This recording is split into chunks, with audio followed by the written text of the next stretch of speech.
Chapter 338. Dao Yu piled up the stones around the core seed, leaving only a narrow aisle to go directly to the core seed. At this time, Dao Yu was standing in this aisle. The others did not quite understand the use of these stones, nor did they know what the one in the middle was. Only in Dao Yu's vague explanation, they knew that it was a dangerous thing. They did not recognize the value of the core seed, so they were not willing to approach it. Looking at the increasing number of stones piled up here, Dao Yu's face became more and more happy. Looking down at his palm, the original deep bone injury, after drinking the medicine, had been a lot better. His own recovery ability was also strong. The skin and flesh of the injury had regenerated. After 2 days, it would grow well. If it was another 5 or 6 days, it would certainly be completely healed. Well, this is it for the time being, Dao Yu said to the people who carried the stones. At first, there were 50 slaves sent here by Dao Yu, but after a few days, there were only 30 people left. Especially in these 2 days, there were a lot of deaths. Hearing Dao Yu's words, the other people's hearts relaxed. The work here was finally done. The task was completed and they were waiting for the reward. Dao Yu called the people in the underground palace to come here and took out a pottery jar. After opening it, they could smell a burst of wine. For the slightly lower level slaves, wine was a luxury and could not be tasted often. For the lower levels, they may not be able to taste it in their lifetime. After smelling the wine, some people swallowed hard, their eyes staring straight at the jar in Dao Yu's hand, envious. It was said that only high-level slaves and slave owners could often drink it. Regardless of whether it was good or not, this was at least a symbol of identity. Looking at it made people's hearts itch unbearably. Dao Yu took in the other people's expressions and smiled. Well, are you all here? Should be. Someone said, somewhat impatiently. Dao Yu looked at the people who had gathered, counted them, and asked what happened to the missing people. He knew who had been dragged out, but after counting, there were still 2 people missing. One was the person who dragged the body out and did not come back, and the other was the guard at the exit. Would you like me to go over there and look? Someone said. Dao Yu thought for a moment and shook his head. Forget it. Don't worry about them. Let's drink first. It's been hard on everyone these days. I specially asked for a jar of wine from the young master for everyone to drink. Hearing Dao Yu's words, the other people's hearts were also happy. Although they were very afraid of Dao Yu and even called him Blade Master, now that they heard Dao Yu's words, they couldn't help but feel relieved. The fear of the past few days also dissipated a lot. As for the 2 who didn't come, none of them wanted to leave. If they didn't get any benefits after leaving, it would be a huge loss. Dao Yu lifted the wine jar and took a sip himself. After drinking, he smacked his lips as if he was savoring the aftertaste, making the others envious. After taking the first sip, Dao Yu immediately handed the jar to the people next to him. Everyone, have a sip. There were not so many cups here. For the slaves, there was not so much attention. Usually, everyone shared the food like this. Therefore, after Dao Yu handed out the wine jar, the people who took it directly took the jar and poured it. The others could not wait to come and grab it. The slave who took the wine had just taken a sip, but before he could taste it carefully, the wine jar was taken away. If it weren't for Dao Yu standing here, these people might really fight over this jar of wine. Dao Yu looked at the slaves who were grabbing the wine jar, while making a sound to stop them from robbing, ensuring that everyone drank at least a sip. No one noticed that Dao Yu's eyes flashed fiercely and viciously. Snap! The wine jar that had been drunk was smashed to the ground. The slave holding the jar covered his throat, making a sound. Blood flowed from his mouth, and his legs seemed to not listen to him. Soft, he staggered a few steps and fell to the ground. One by one, the slaves fell down. Some people reacted to the wine they had just drunk, but it was already too late. Dao Yu quietly stood next to them, watching them fall down one by one. His breathing stopped. A slave who was vomiting blood crawled toward Dao Yu, his eyes full of unwillingness. It seemed that he wanted to drag Dao Yu to hell together. Unfortunately, his arm had not yet touched Dao Yu's foot when it powerlessly hung down, no longer making a sound. Dao Yu contemptuously laughed and kicked. Seeing that the person did not respond, he should have already stopped breathing. However, he was not at ease. The poisoned people fell to the ground one by one in the chest, crushing their sternum. After determining that there was no possibility of survival, he went to the exit. There should be a guard who had not come over, and it seemed that there was also a slave. In short, they all had to die. He would not let go of anyone who knew the secret here. Even the birds that he rode from Baishur city stopped in one place. After sending the birds back, he walked over on foot and did not let the birds follow him. Before, Dao Yu had selected these slaves and sent them over, but only to repair the underground palace and carry the stones. Dao Yu himself did not want to risk his life to be in close contact with the core seed every day. He would die. When he stole the core seed, one of his arms was almost wasted. Naturally, he did not want to try a second time. Since he did not want to die, then let others die. Now that these projects had been initially completed, there was no need for those slaves to survive. If there was a need in the future, he could send a group of people over. There were many slaves in the desert, especially now in this chaotic time. Dao Yu did not care about the life and death of these slaves.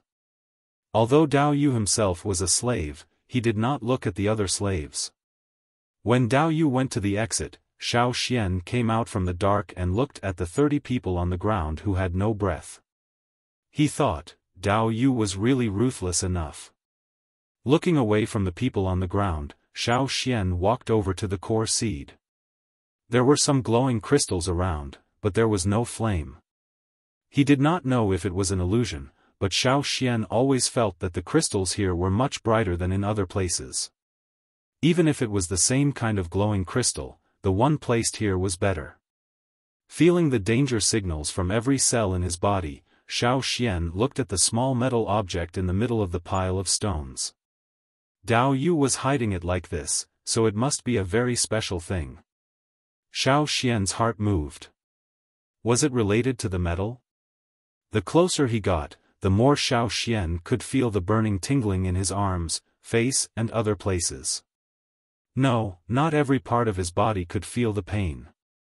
Xiao Xian took off his outer layer of clothing, revealing the worm skin clothing he was wearing. It was the skin of the big worm that he had picked up when he went to Eagle Mountain with Cha-Cha. At this time, there was no pain in the places covered by this worm skin. Thinking of something, Xiao Xian quickly took off the worm skin he was wearing. No matter what, he would take this thing and not leave it to Dao Yu. Quickly rushing over, Xiao Xian wrapped the small metallic object with his insect skin coat. He wrapped it around a few times so not a single seam was exposed. Sure enough, the tingling feeling quickly disappeared. After wrapping it, Xiao Xian put the thing in the animal skin bag and hid it close to his body. Since the worm skin had been well isolated from this crisis, there was no danger in keeping it close. After hiding it, Xiao Xian jumped lightly and turned over to hide behind a big stone. A few seconds after Xiao Xian hid, Dao Yu rushed over like the wind. When he arrived at the exit, he wanted to kill the sleeping slave. However, he found that there was something wrong with the man. Taking a closer look, Dao Yu's heart was even more suspicious. The slave didn't seem to be too tired and fell asleep. It was more like a trick. Moreover, Dao Yu also felt the disappearance of the core seed. Within the range of this underground palace, the threat of the core seed could naturally be felt. When this threat suddenly disappeared, it must be that something had happened to the core seed. After killing the slave, Dao Yu rushed back to take a look. Sure enough, the place where the core seed was originally placed was empty, and there was no shadow around. Dao Yu glared, incredulously looking at the empty place. The blue veins on his forehead violently jumped, his eyes red, and he issued an angry roar. Under the rage, Dao Yu did not care about anything else. Venting his anger, he slapped a stone pillar that supported the underground palace. The place where he hit suddenly appeared with a clear palm print. At the same time, the pillar body also cracked with a clear crack. The whole underground palace shook, and stone chips and dust constantly fell from the top. Chapter 339. Dao Yu was trembling with anger, his whole body twitching slightly. One was the pain. After all, his injuries had not been completely healed. However, the most important thing was the anger that was rising in his body. Compared to the anger of losing the core seed, the pain was naturally not a big deal. There was no one else here, only Xiao Xian and Dao Yu. The more Dao Yu was like this, the more Xiao Xian was convinced of the preciousness of the thing that he had just obtained. He was determined to keep it well, to give it to anyone but Dao Yu. Xiao Xian could hear Dao Yu's rough breathing, like a raging flame bull. Just as Xiao Xian was about to go out and clean up the house, he felt a change. There seemed to be some invisible energy rioting around, and it was Dao Yu who was standing there. This kind of rioting power made Xiao Xian feel very bad. Looking through the gap between the stones, Xiao Xian saw Dao Yu's appearance at this time. Dao Yu's coat had been broken, and he could see countless fine lines from his head to his torso and arms, just like his meridians. These fine lines still extended, covering Dao Yu's body. Not only that, but these fine lines were also like his meridians, sometimes thick and sometimes thin. Dao Yu felt that such a change was a good thing. He could feel the power flowing in his meridians, his body was strengthening, and changing in a good direction. Only at this moment, Dao Yu did not have too much thought to feel such a change. He was still in the rage of losing the core seed, and the anger made his thinking not so clear. For a moment, he did not think deeply about the results and significance of such a change. What surprised Xiao Xian was that there was a chain-like pattern on Dao Yu's neck, which was the slave pattern of Baishur city. After unlocking the high-level slaves, the slave pattern on their body would also change, not as much as the low-level slaves. At this moment, Xiao Xian felt that the chain on Dao Yu's neck seemed to be tightened, and the bulging muscles made Dao Yu's whole person look like he had swelled up a circle. Dao Yu's change continued, and the airflow around his body was surging wildly. With a roar, the chains were tightened, and tightened again. Almost all the bones in Dao Yu's body, such as his sternum, spine, limbs, knees, elbows, and so on, were making a ringing sound, like a rattlesnake shaking its tail. On the other hand, Dao Yu's seriously injured arm was rapidly recovering, as if reborn. His heart became even stronger, and the blood in the meridians in his neck flowed rapidly. His muscles seemed to expand in rhythm with his heartbeat, protruding outwards. Suddenly, Xiao Xian heard a bang sound, as if a chain had been broken. At the same time, the chain pattern on Dao Yu's neck was really broken, and like melting, it gradually dissipated and disappeared. The corners of Xiao Xian's eyes twitched, and he couldn't help but reveal a look of surprise. He once asked Su Gu, could the enslaved slaves break free from that kind of shackles? Su Gu said that it was possible, but the probability was very low. To be able to do it to that extent, one must be a genius character. Not only was his talent extremely high, but there was also a certain amount of luck. That was not something that anyone could do, not even 1 in 10,000. Now, there was such a person in front of Xiao Xian, and he did it. In Xiao Xian's mind, there was a fire that did not belong to the slaves. It was not the totem flame of Yanjiao, nor was it the dual-colored flame of the slave owners. In any case, this was an independent flame, out of the scope of the slaves. This was the reflection of Dao Yu's source of power at this time. At this moment, Dao Yu was like a glaring Azura, with the power of a demon. The power fluctuations that broke out made Xiao Xian's face become unusually dignified. Boom! Dao Yu punched the side of the stone pillar, his eyes with a destructive madness, as if he had lost his mind. The underground palace shook even more, and the stones fell with the dust. It couldn't go on like this. Xiao Xian instantly mobilized the power of the totem to the peak. The totem flame in his mind violently rolled, and his blood seemed to boil with the appearance of the totem pattern. His whole body's momentum was like a surging river, resolutely moving forward. It seemed that even if he was facing a thick wall, he would break it hard. Compared to Dao Yu, who had just broken through the shackles, it was not weak. So what if Dao Yu broke through the shackles? He would still kill him. Almost at the moment when Xiao Xian rushed out, Dao Yu's madness shifted the target. From the side of the stone pillar, he moved to Xiao Xian's body, his eyes locked on Xiao Xian's body. At this moment, in Dao Yu's vision, the surrounding stones, corpses, and even the whole underground palace had all retreated. As far as his line of sight, there was only Xiao Xian left, the person who stole the core seed and broke his dream. Seeing Xiao Xian rushing over, Dao Yu did not avoid it. His body flashed, directly facing Xiao Xian. When he jumped up, the stone slab under his feet could not withstand the sudden impact. It cracked into pieces of different sizes, and the stone chips rose like a mist. The dense fist shadows intertwined, and the air seemed to be compressed by a heavy hammer. The shock ripples visible to the naked eye spread out layer by layer, shaking off the stone chips and dust that fell from the top. In a face-to-face encounter, it was unknown how many times they had fought. Waiting for him to fall from the air, Xiao Xian rushed up, rushing straight to Dao Yu. The surrounding airflow seemed to be driven by Xiao Xian, pressing toward Dao Yu. The fist had yet to arrive, but the oppressive air, which was like an army passing through, had already rolled over, clearly showing the power contained in it. In the face of Xiao Xian's attack, Dao Yu, with absolute confidence, did not avoid it.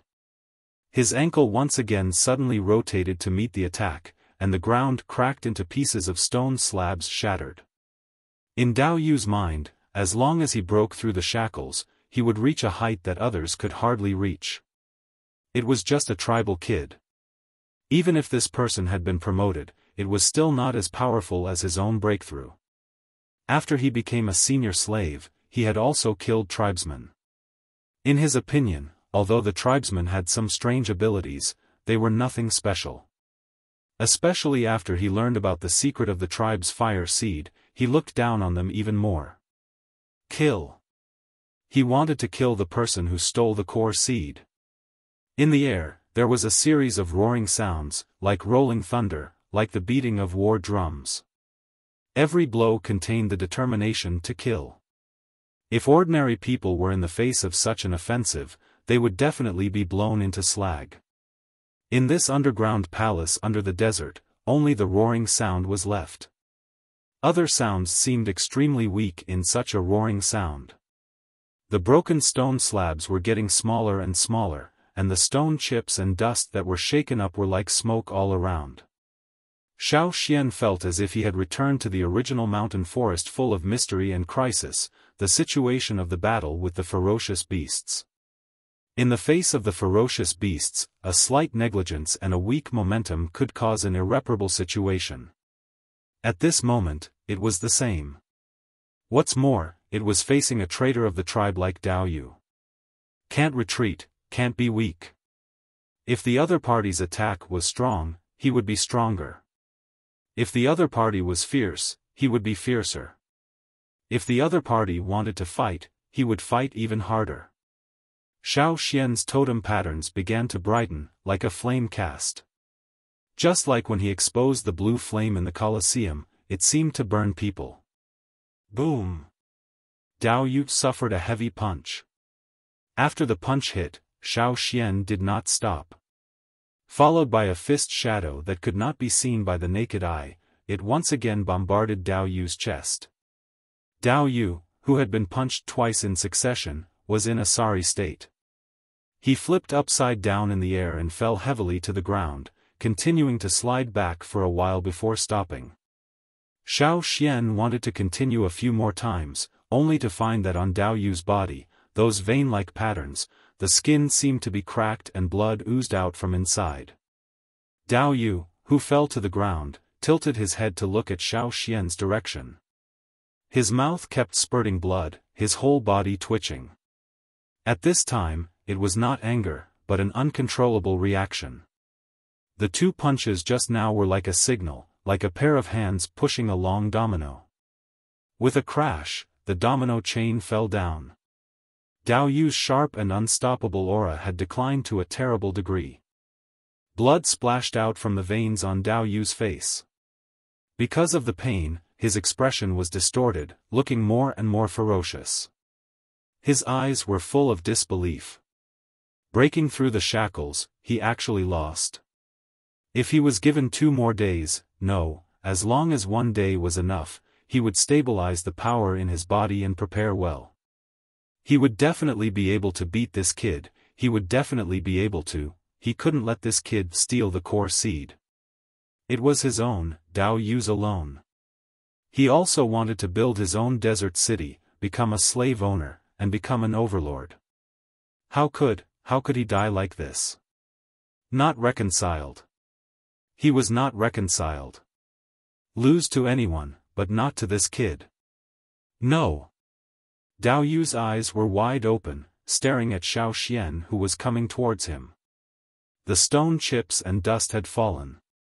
His vision, which should have been clearer, had become blurred. He felt that the power of his whole body was sharply reduced. The powerful and surging feeling of breaking through the shackles seemed to be an illusion. The tide rose and then the tide receded. Finally, in his blurred vision, the figure that was getting closer and closer seemed to turn into a fire. There seemed to be a pattern in the flame, a double-horned pattern that he had long forgotten. Xiao Xian looked at Dao Yu, who had lost his breath of life.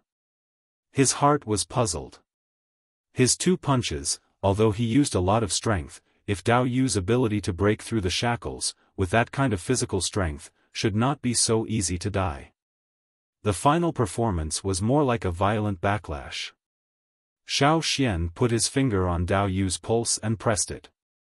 It had indeed stopped beating. Unlike the strong appearance, Dao Yu's body seemed to be in a mess and seriously damaged. Was it because of the core seed? No, it was not necessarily because of the core seed. Xiao Xian was thinking when suddenly, the whole underground palace shook. A large number of stones fell from the top, and sand seeped down from the cracks above. Boom! Another one. It was like someone was deliberately slapping above. The seeping sand expanded like a waterfall, and large chunks of boulders began to fall. The illuminating crystal stone was a lot dimmer after the core seed was wrapped up. Now it was covered with sand and dust, it was even darker. Damn, who was up there in the end? Now was not the time to think about other things. Xiao Xian hurriedly returned in the direction he came from. The torches inserted in the underground palace had long been extinguished, and the underground palace was dark. Fortunately, Xiao Xian changed his vision and could still see the road. After Xiao Xian ran away, the place where he had fought with Dao Yu made a roar and began to collapse. This underground palace, which had cost hundreds of slaves' lives, and now dozens of lives, was about to become a thing of the past. Chapter 340. Xiao Xian ran out along the underground passage. The underground palace behind him was quickly collapsing, and the sound of falling stones was incessant. The place of collapse was getting closer and closer. Xiao Xian pulled open the stone slab and drilled out. Suddenly sensing something, he tilted his head to the side. An arrow shot from behind, almost brushing past Xiao Xian's hair. His longer hair was cut off by the tip of the arrow, and his ears and the side of his face were in pain from the strong wind brought by the arrow. Bang! The arrow shot into the sand not far from Xiao Xian. The sand on the sand exploded, and a sand-colored flower bloomed. Without even looking back, Xiao Xian propped himself up and flipped over. The sharp whistle-like sound rang out again. The arrow tore through the air, instantly traversing a distance of tens of meters, and shot into the place where Xiao Xian had been. The sharp arrow with a cold light almost brushed past Xiao Xian's waist and nailed into the sand, blowing up a nearly 1 meter deep sand pit. He didn't even have time to catch his breath. The moment he landed, another arrow came right at him. Xiao Xian jumped up, turned around, and pulled out his sword. With a clang, he pushed away the arrow. Instead of retreating, he dodged and rushed towards the direction of the arrow. At this moment, Xiao Xian focused all his energy on the archer. It was a person wearing a cloak. Her face was covered with a cloth, and her appearance couldn't be seen clearly.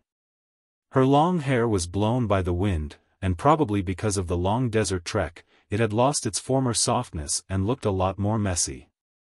The dust-stained cloth fluttered in the wind, and he could vaguely see a curvaceous figure. Under the cloak, there was some low-key metal armor that didn't shine as brightly. It was a woman, and her status wasn't low. To be able to wear metal armor, she was most likely a slave owner from the 3 major cities. The archer's eyes were fixed on Xiao Xian. Although Xiao Xian was still more than 50 meters away from the archer, he could still feel the archer's cold gaze, just like the murderous and chilling arrowhead pointing at Xiao Xian. The other party held a strong bow, similar to the one Xiao Xian had seen in Dao Ji's hands. He could feel the power of such a bow from the few arrows he had just fired.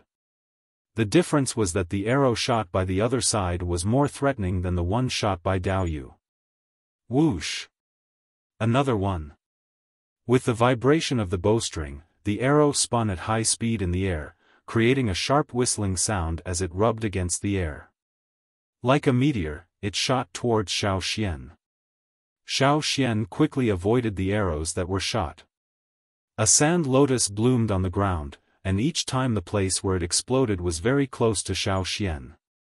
Ignoring the sand that exploded and splattered in all directions, Xiao Xian locked onto the archer, including her every tiny movement and every look. He judged where the other party would shoot in the next moment, and then made a judgment to avoid the threat of the arrow. At this moment, Xiao Xian's pupils were filled with the archer's shadow and the arrow's shadow.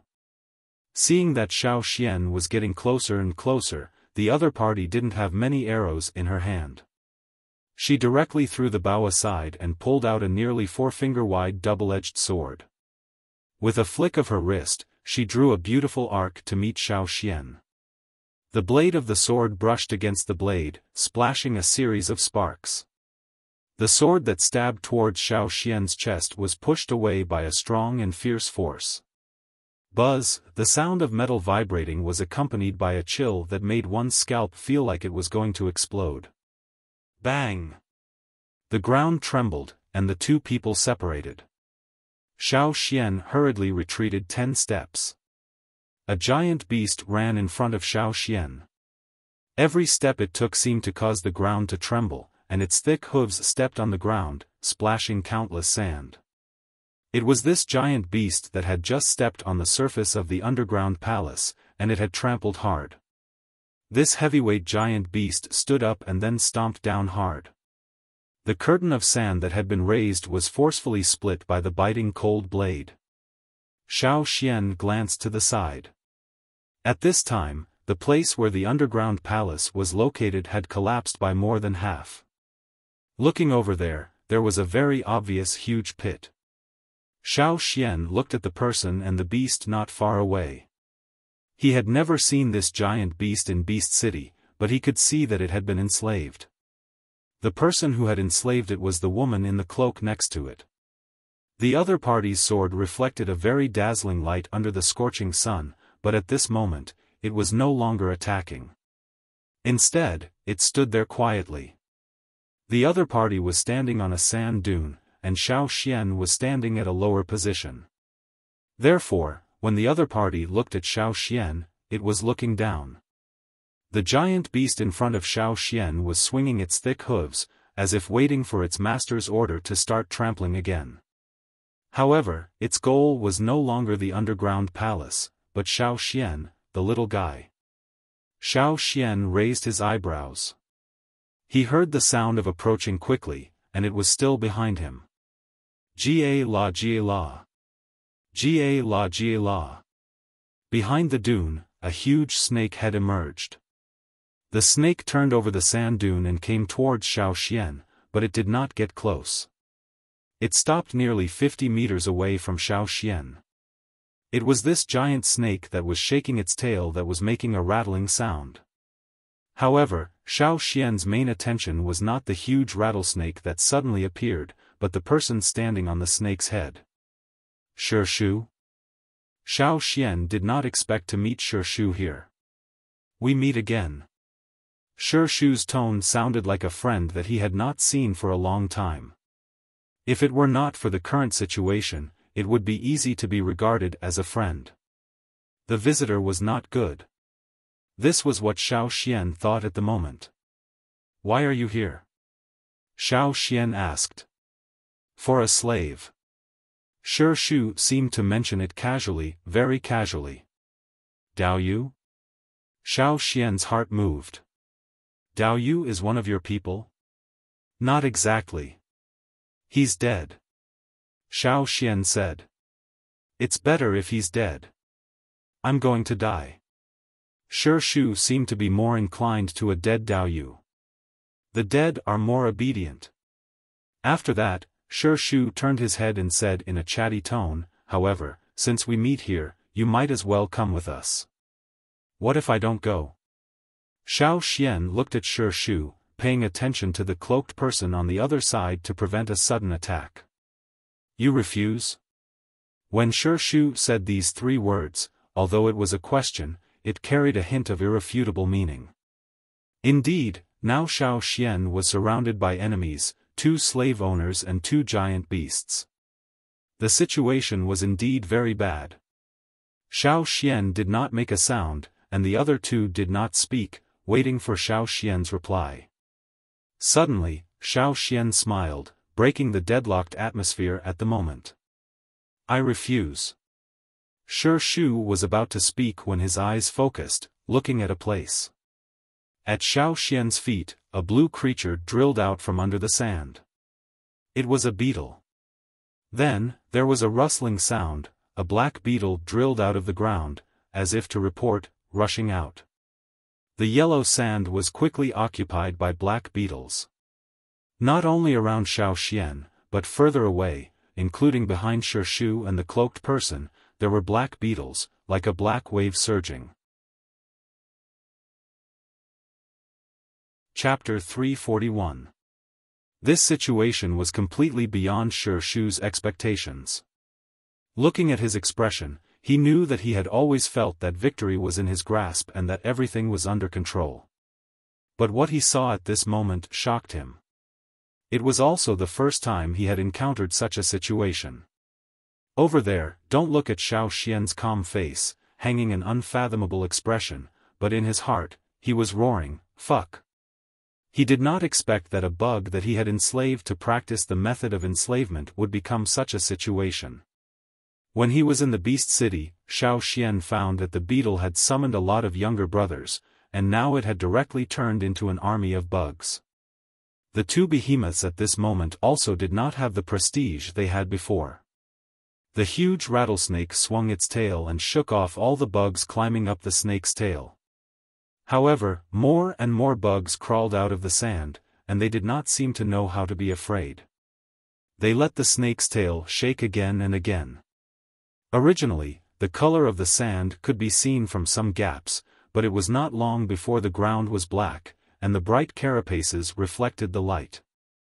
The person in the cloak looked at the beetles that were gathering around her. Even if she was brave and thought that she was strong, she could not stay calm at this moment. She suddenly felt a sense of fear. She kicked away the beetles that were gathering around her and used her knife to sweep away the beetles that were blocking the way in front of her. Then, she jumped onto the back of the giant beast. After she jumped on the behemoth, the place where she had passed before, which had been cleared out of a narrow aisle, was covered by a wave of black bugs in the blink of an eye. The behemoth that stomped its hooves and shook the underground palace, at this moment, no matter how much it stomped its feet, it was useless. These bugs that crawled out of the ground did not know how to be afraid. Sure Shu looked at the black wave of beetles and thought of something. He took out the dried meat from a bag that he carried with him. It was a long journey, so naturally, the food was well prepared. Unlike the slightly rough dried meat eaten by Xiao Xian and others, the dried meat brought by Sure Shu was thinner, as if it had been pressed and then rolled into a roll. Sure Shu unrolled the roll of meat a little, tore off a piece of meat half the size of a palm, and threw it out. The piece of meat fell about 20 meters away from the snake. The previously calm wave of insects instantly surged. Wherever the meat landed, the surrounding insects surged up. That place was like a wave that rose out of thin air, instantly rising higher. Sure Shu, who had been staring at the other side, couldn't help but twitch his eyelids. What he was worried about was that if the beetle army was just a facade, they wouldn't have to worry too much. He had seen these beetles when he was in Rock Hill City. They were all active in the filthy places of the animal pens. However, the reality in front of him had completely shattered his hopes of being lucky. These bugs really ate meat. Sure Shu had no doubt that if a bound giant beast was placed here and encountered such a beetle army, it would be tantamount to a death warrant thrown out by the Grim Reaper. The outcome would certainly be the same as that piece of meat just now. Just thinking about it made his hair stand on end. Obviously, such a small piece of meat did not satisfy the beetle army at all. Instead, it made the beetles even more anxious and ferocious. As if waiting for the order to attack, more and more beetles surrounded the two giant beasts, like hungry ghosts smelling the smell of food, greedily looking at the food in front of them.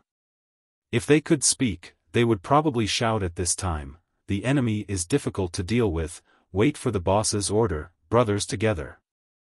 The hand of the person in the cloak holding the knife trembled a little. When walking in the desert, many people were afraid of encountering the dangerous desert beasts, but for her, the bigger threat was the small desert creatures, and they were in large groups. Even if she was knowledgeable, she had never encountered such a swarm of insects. Talking to them about feelings, reasoning, and conditions? What a joke! It was useless to talk, these insects did not have that high of intelligence to understand. The only thing she could do was to talk to the commander of these insects. The person in the cloak looked at Sure Shu, moved her gaze to Xiao Xian, and finally stared at the blue beetle at Xiao Xian's feet. If she hadn't dropped the bow and arrow just now, if she could have killed the big blue beetle, how would the situation have changed? Almost at the moment she had the intention to kill, Xiao Xian looked over there. Meeting Xiao Xian's eyes, the person in the cloak felt a chill in her heart. She glanced at Sure Shu and saw Sure Shu shake his head, so she temporarily suppressed the thoughts in her heart. This person's perception was too keen. If he didn't succeed in one move and this brat fought with all his might, then both sides might suffer. She didn't want to risk her life here. The movement over at the Colosseum, was it you who caused it? Sure Shu asked in a deep voice. That day, many people saw this kind of black beetle appear in the place where the battle beasts were locked up, but not many people thought deeper.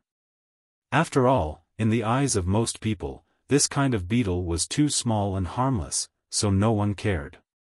Xiao Xian did not refute, nor did he admit it. He just sneered, "You say it as if you are innocent. The war in the desert was caused by you, right? You sent people to kill the Baishur city lord, right?" Sure Shu just smiled, neither denying nor admitting it. "Forget it. That's it for today. I didn't expect you to have such ability. However, if you have something to look for me, you can go to Rock Tomb City," Sure Shu said as he threw a golden metal plate to Xiao Xian, with the logo of Rock Tomb City on it. Originally, he intended to use force, but things were beyond his expectations. Shi Shu changed his mind. He always liked to choose in a more favorable direction. Xiao Xian caught the plate that was thrown. I think that if I don't have anything to look for you, I will go back to the tribe after leaving. I will not be involved in the war in the desert. Shi Shu was non-committal. Instead, he asked, do you know why Dao Yu chose to become a slave, and why he looked down on the tribes? Xiao Xian only said, I only know that Dao Yu is a traitor to the tribe and must be killed. But he didn't answer more, waiting for Shi Shu's next words. Shi Shu didn't care. He appeased the giant snake that had begun to become restless because of the swarm and said, because the slave owners will get stronger and stronger, and the tribe will eventually perish. Xiao Xian put on a look of disbelief. Nonsense. If it were other tribes, at this moment, they would probably be furious, right? I'm not lying about this. If you don't believe me, you can pay more attention to see if the tribes are getting weaker and weaker. Are there problems with some of their abilities? Hearing this, Xiao Xian's first thought was the Rain tribe. Yang Sui said that once their Rain tribe's shaman could ask for rain, but later this ability slowly disappeared. Seeing Xiao Xian's expression, Shi Shu's smile deepened. He continued, in fact, some people have already noticed it, but they just didn't dare to say it. Xiao Xian didn't say anything. Shi Shu decided to put another bomb. You tribes are actually very stupid. You clearly found the facts, but you are unwilling to admit it. Stubborn, conservative, stupid. You don't know that the longer it takes, the more disadvantageous it is for them, and the closer they are to extinction. The only smart one is the Yanjiao tribe, but it is only half smart. The other half will still continue to go to destruction. Xiao Xian's pupils shrank as he stared at Shi Shu. Did Shi Shu's half-smart refer to the divided Yanjiao tribe? If so, he didn't think that Shi Shu's half-smart referred to the current Yanjiao people.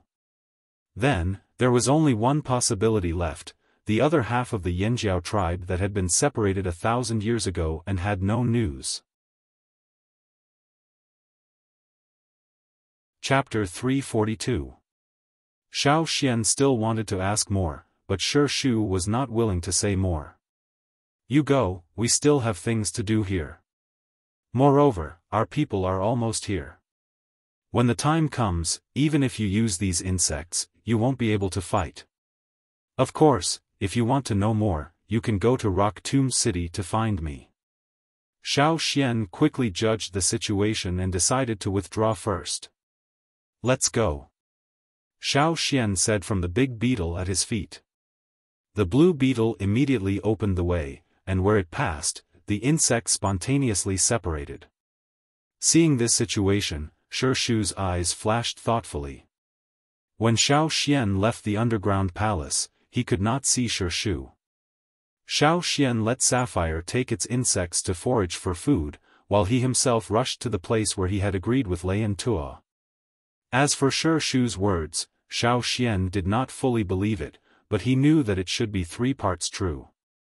After Xiao Xian left, the man in the cloak asked Shi Shu with concern, "Are you not afraid that he will tell our things to the slave owners in other cities?"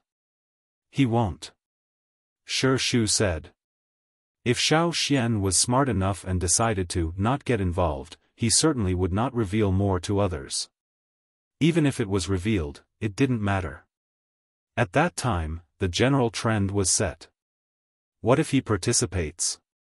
The cloaked man was still not at ease.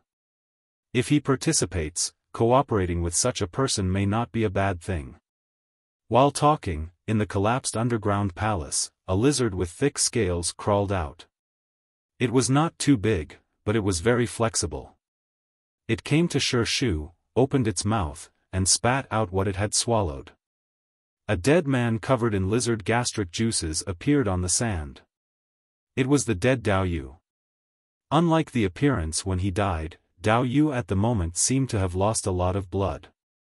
Because of the wounds on his body, it was completely impossible to see his original appearance. Fortunately, although he was swallowed into the lizard's stomach, it was basically not digested. The flesh and bones were still there, but it looked shrunken. The man in the cloak saw Dao Yu's current appearance and asked Shi Shu with some disgust, "Brother, he has become like this. Can he still be used?" "Of course." Shi Shu looked at Dao Yu's current appearance with satisfaction.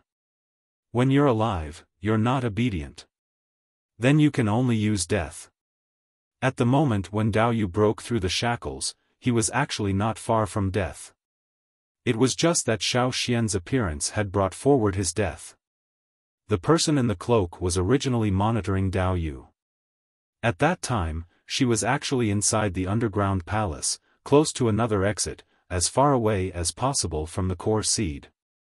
As for the giant beast that was following her, it buried its body in a sand dune somewhere outside. When Dao Yu and Xiao Xian fought, she wanted to help. However, she noticed that Dao Yu had broken through the shackles and did not go up to help. Instead, she ran out and summoned the giant beast to trample the underground palace. He wanted to kill Xiao Xian and then take away Dao Yu's body. Unexpectedly, Xiao Xian was too strong, and there were also those insects. "I can't sense the core seed here." The cloaked man frowned. "The core seed must have been taken away by that kid." Shi Shu said. "Impossible. I didn't feel the core seed on him at all." The person in the cloak could not believe it, but seeing Shi Shu's determined look, she knew that the possibility was great. "Or should we send someone to kill that kid?" The cloaked man said. "If there is no absolute certainty, at this time, it's better to take less risks. Those tribesmen, when they fight for their lives, will not care about anything. There are only a few people who can be tempted with benefits." Shi Shu said. Seeing that there were already a few birds flying over in the air, Shi Shu said, "I'll go back first. I believe that Snowfield City has already started a war with Huqiu City. Then do I have to stay in Baishur City to watch?" The person in the cloak asked. "No, you go and tell Su Luan that he can go to Baishur City." The person who came over by the bird wrapped Dao Yu's body with a cloth, put it in a long wooden box, and then left with Shi Shu. As for Xiao Xian taking away the core seed, it was better to talk about it after the desert was finished. At the moment, they had no time to think about it. How much could a tribesman who had never been exposed to this kind of new thing think about it? Even those tribesmen who often came to the desert to rob only robbed some ores, not the core seed that made these ores. Because those tribesmen simply did not know that there was a core seed. Besides, if the core seed was not used properly, it was possible to exterminate the tribe. The tribesmen were so stupid, how could they think of the correct way to use the core seed? Thinking of this, the cloaked man was not worried and went in the direction of Luoya City. Shi Shu also put his main thoughts on the war in the desert. At this time, whether Rock Hill City's plan that had lasted for 3 generations could succeed or whether Rock Hill City could unify the desert depended on this big storm. However, they did not know that Xiao Xian was not an ordinary tribesman. The use of the core seed, Xiao Xian had even guessed most of it. The rest only needed time to prove the guess. With the core seed, Xiao Xian rushed to the place where Lei and Tua were. When Xiao Xian saw Lei and Tua, the two were anxious. "Xian, I finally see you." Seeing that Xiao Xian was safe and sound, Lei and Tuo's hanging heart finally relaxed. These days, slaves have been entering the desert. "Xian, is there going to be a scuffle in the desert?" Tua asked. "Well, it has happened. During this time, the slaves you saw entering the desert, what was each team like?" Xiao Xian asked the two to elaborate. Listening to the words of the two, Xiao Xian found that the slaves entering the desert this time, a small number were from other cities, and most of the others may be from Shi Shu's people. Thinking of the buildings and increasing slaves he saw in the place where he met Yan Shua, maybe it was Shi Shu who used it to raise soldiers. Xiao Xian only knew one place. He did not know about similar places, maybe there were more. Without saying more, Xiao Xian took out a piece of cloth and took a charcoal pencil to write on it. Lei and Tuo had experienced a lot of such things. When they saw Xiao Xian began to write again, they spontaneously stood guard around. When Xiao Xian finished writing, he carefully put the cloth away and handed it to Lei and Tuo together with the animal skin bag with the core seed. You leave now and leave the desert. The things in this animal skin bag are very important. Don't open it privately. You must take it to the tribe and give it to the shaman. Let the shaman see the content of the cloth first. Remember, look at the content of the cloth first. Don't open it before you see it. Moreover, don't let other people know about this, including the people of our tribe. As for what the shaman decides after seeing the content of the cloth, I don't care. If you can't take this thing back, then hide it first. If you can't hide it, then throw it away. Don't let people know you have this. Seeing Xiao Xian's serious face, Lei and Tuo carefully wrote down Xiao Xian's words. Xian, you can rest assured that even if we die, we won't let other people know. But as they talked, the two always felt that something was wrong. Hey! Xian, you won't leave with us? The two just put down their hearts and hung high again. Xiao Xian shook his head. You go first. I have something to do. What else? Is it important? Hearing Xiao Xian say that he will stay in the desert, the two were anxious. Very important. How important? It's about the survival of the tribe. Now the two couldn't say a word. After telling Lei and Tuo, Xiao Xian had to persuade Cha-Cha. This guy was angry. It was rare to persuade people and birds. Xiao Xian looked at the sky, took out a rope and divined. He raised his hand and pointed to a direction. You go that way, it may be safer.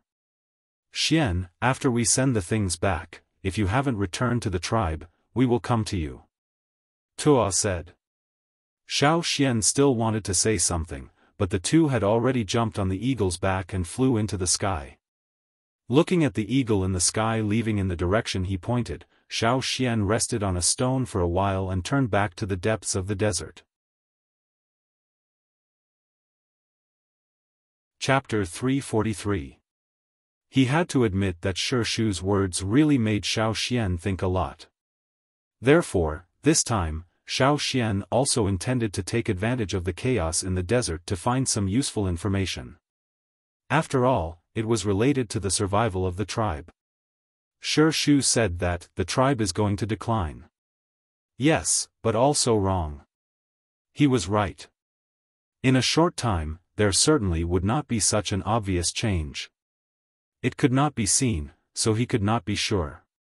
He was wrong, but there were indeed legends that showed such signs. However, rumors were rumors after all. Xiao Xian could not know the truth. Ask the people of other tribes?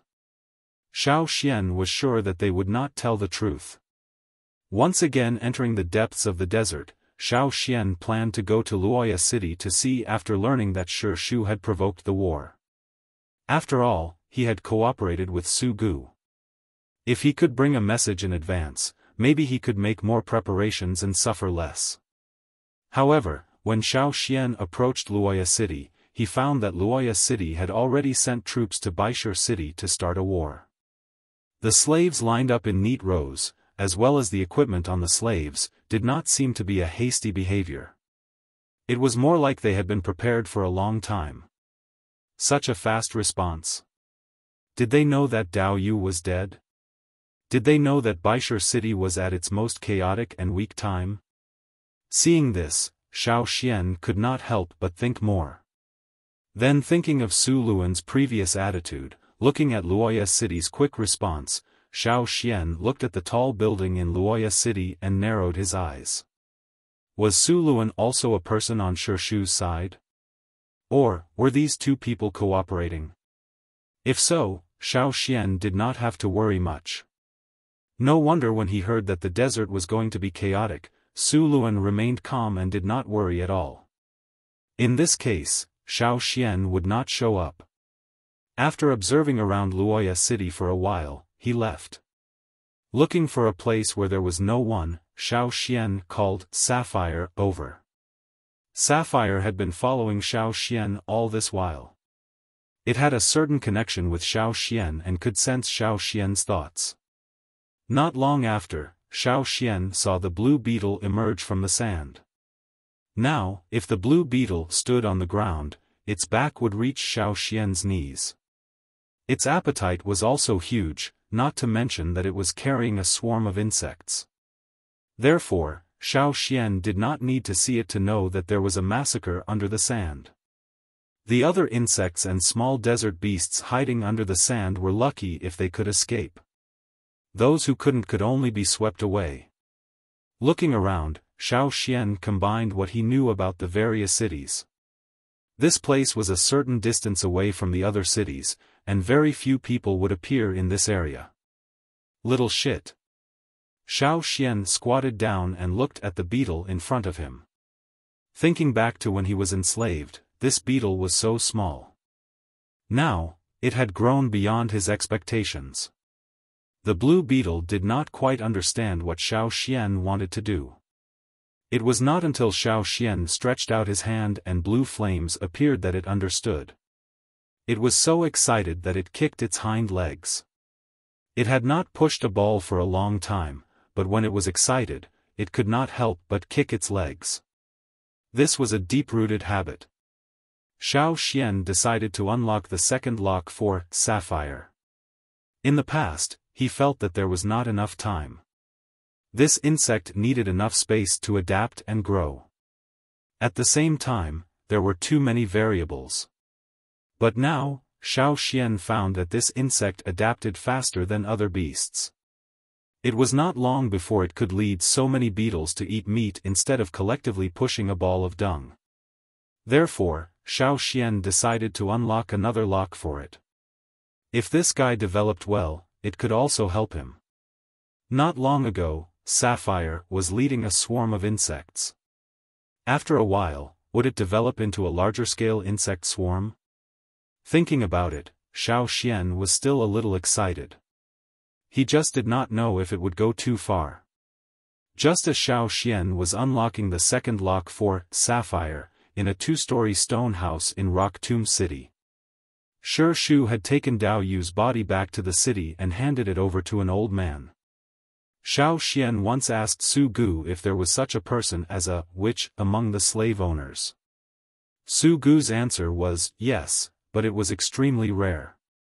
After all, once you became a witch, you could not be a slave owner. Moreover, the witches among the slave owners were different from the tribal witches. Most of them were direct descendants and could not enslave slaves. In Luoya City and many other cities, there were no witches. At this time, in front of Shi Shu, the old man with a white whip and strange patterns painted on his body was a witch. His elders were also witches. They belonged to a special family in Rock Tomb City, no less than a small slave owner. The old man was busy dealing with Dao Yu's body. While he was busy, he was also amazed. Sure enough, a slave who broke through the shackles. This bone is hard. Very good, very good. If there were more slaves like this, it would be even better. Shi Shu, who was sitting quietly on the side, suddenly said, "Witch, what do you say, how about I enslave a few insects?" The busy old man was pulling out the internal organs from Dao Yu's body, thinking about when to find more powerful slaves. When he suddenly heard Shi Shu's words, he was so shocked that he almost shook the things in his hands. Nonsense. After saying that, the old man felt that his tone was too much. After all, the person in front of him was Shi Shu, not his direct juniors and subordinates. He slowed down his tone and persuaded, "Young master, how can you enslave such lowly things like insects? Ordinary beasts are already lowly, and those little insects are even more lowly." The old man looked excited, his spittle flying as he said a lot. His meaning was to let Shi Shu choose some powerful slaves, such as those desert beasts, quicksand beasts, giant lizards, and so on. Or he could lure some tribesmen into the desert as slaves. If not, he could also choose something that could scare people. What were insects? That was the way to go. Only those who had no ability would play with insects. It must not be like this. If the old man was in front of his direct juniors or subordinates, at this time, he would probably start directly. But the one who said this was Shi Shu, the young master. No matter how the old man opposed it, no matter how excited he was, he had to think more about his words. Fortunately, Shi Shu still valued the old man very much. He could also listen to some of the old man's words. No matter what he thought in his heart, at least on the surface, he was still humble. Enslaving insects is not good? Shi Shu asked.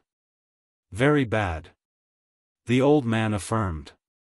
Insects are the lowliest of lowly? Shi Shu asked again. Yes, it's beneath the young master's status. The old man was very sincere. Really can't enslave? Shi Shu did not give up. Young master, please reconsider. The old man threw the things in his hand into the container next to him. He did not bother to wipe his hands. He gave Shi Shu a big salute and seriously persuaded Shi Shu, hoping that the young master could throw away this bad idea. Shi Shu looked at the old shaman who bowed in front of him. This person was good at everything and had enough ability. Otherwise, he would not be so valued by his grandfather, father, and himself. But he was a little too stubborn. Once he decided on something, he would not change his mind. He did not expect that just mentioning the insects would cause such a fierce reaction. Therefore, Shi Shu did not say much. He sighed and said, "Forget it." He did not say anything about Xiao Xian's insects. It was useless to say it. Instead, it would make the old shaman say more and waste his breath. When the old shaman heard Shi Shu's words, his hanging heart was put down. He had always disdained those little things that could be crushed with one finger, especially those without wisdom and were not smart. The old man, who thought that his persuasion was successful, straightened up and continued to work. He applied the medicine to the corpses that had been almost processed and then placed them in a room. When the medicine dried, he wrapped them in a cloth and placed them in a wooden coffin. Since Shi Shu's grandfather's generation, he had been collecting the corpses of dead high-level slaves and making them into corpse slaves. This was a secret technique that several generations of shamans exhausted their efforts to explore and research. Now, in the underground palace where the corpse slaves were placed, there were already thousands of corpse slaves. Once the war broke out and reinforcements were urgently needed, these corpse slaves would be used. This was also a hidden card in Shi Shu's hand that was not known to outsiders. By the way, young master, the tribesman you said had great potential, will he really come? The old man asked. He will definitely come. Shi Shu was very confident about this. If he doesn't come to me, who can he find? Shi Shu, who thought that he had dug a hole and waited for people to jump in, did not expect that Xiao Xian did not intend to come directly to Rock Tomb City, but went to another city. Chapter 344. Xiao Xian was very wary of Shi Shu. Such a person who could quietly provoke a war was too dangerous. From Shi Shu's words, Xiao Xian felt that the decline of the tribe should be related to the slave owners. If he wanted to find the secrets of the slave owners, it was not only Rock Tomb City.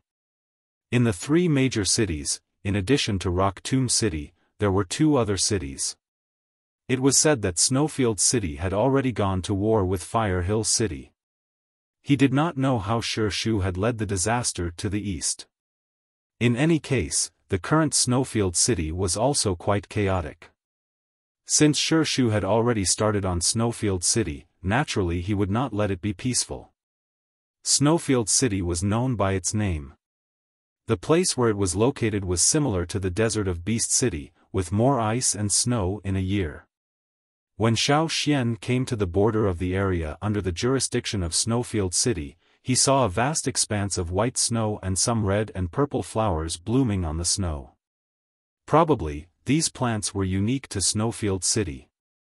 Compared with the desolate Beast City, there were indeed a lot of plants on the Snowfield side. Just now, a team of 200 people had hurried past. They should be going to the battlefield. Everyone's face was serious or sad. The successive wars had made them suffer heavy losses. Now, the king was like a madman. All day long, he looked like he was going to fight desperately. No one dared to refute the king's orders. If the king said to continue to fight, they had to continue to fight. Even the people of the three cities, who had been calm for a long time, suddenly came to war. Moreover, it was a large-scale continuous battle. No one could bear it. When Xiao Xian came over, he saw a lot of bones.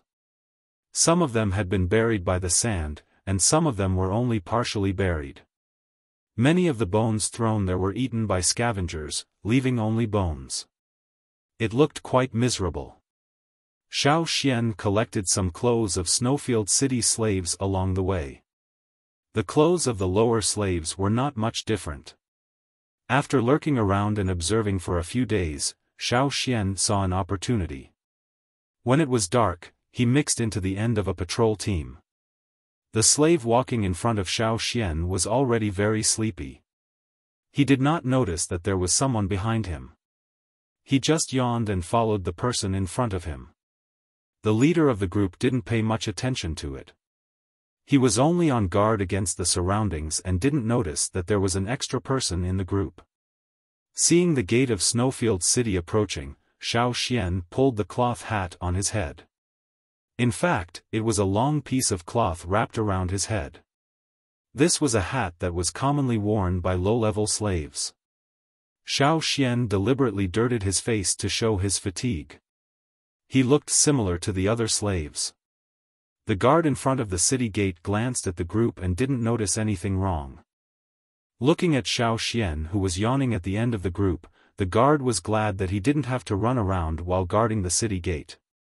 Looking at the people patrolling outside, it was as if they didn't have enough sleep and didn't have any energy at all.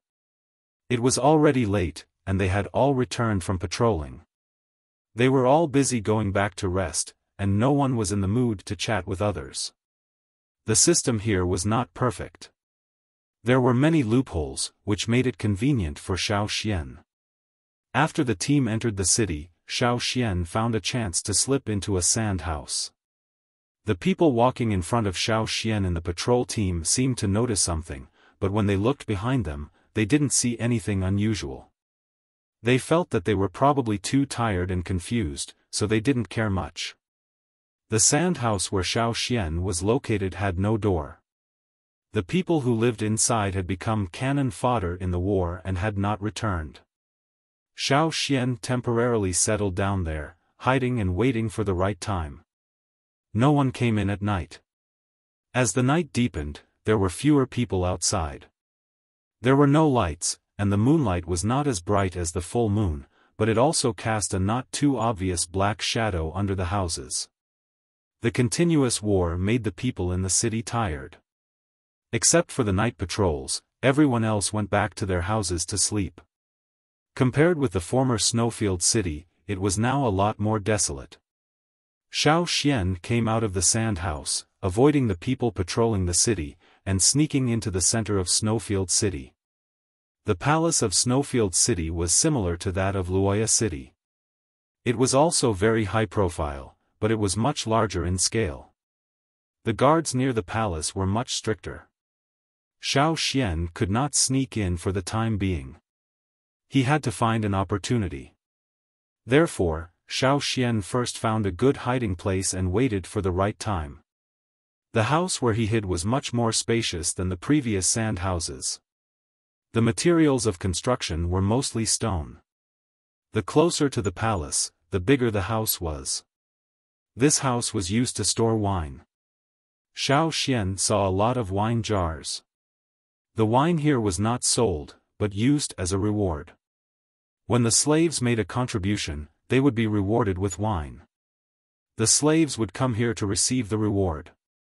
There were 3 people in charge of the wine house in the house, and they were already asleep at this time. Xiao Xian chose a place to store goods and hid inside. After looking at the furnishings and layout of the house, Xiao Xian guessed that there should be 5 people in charge here. 2 people were transferred out to join other teams, leaving only 3 people in the house. Not only in charge of the wine house, but also in other similar places. Some people were transferred to patrol the city or guard the city gates. Some were even more miserable and were transferred to the foreign war team.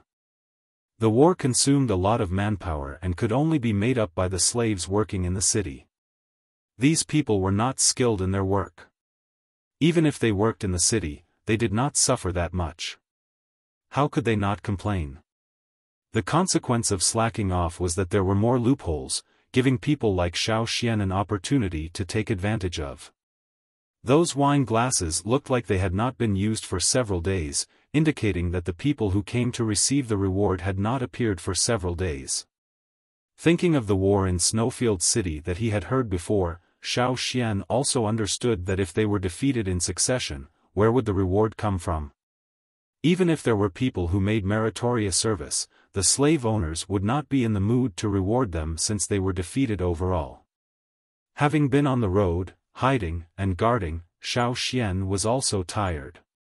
It was rare to find a temporary place to settle down. He intended to take a good rest and replenish his seriously exhausted mental strength. Of course, even if he fell asleep, the necessary vigilance was also necessary. It was impossible to sleep deeply. He came to Snowfield City with the purpose of finding the history of Snowfield City. Luoyang City had a place dedicated to history. Su Gu had told Xiao Xian. As one of the 3 major cities, Snowfield should also have a similar place. Xiao Xian hoped to find more information from the history of Snowfield City to answer the doubts in his heart. If he could see the history, he might be able to explain Shishu's words. Although the slave owners valued those historical records, the degree of importance was much lighter compared to the tribesmen. Even when recording, they would make changes, belittling others and promoting themselves. While Xiao Xian was resting, in the high palace of Snowfield City, the Snowfield King once again flipped the table. The delicate wine glasses and tableware were scattered on the ground, and the wooden table that had just been made was also blown to pieces. Rock Hill City is too much of a bully. The Snowfield King's face was gloomy, his blue veins protruding.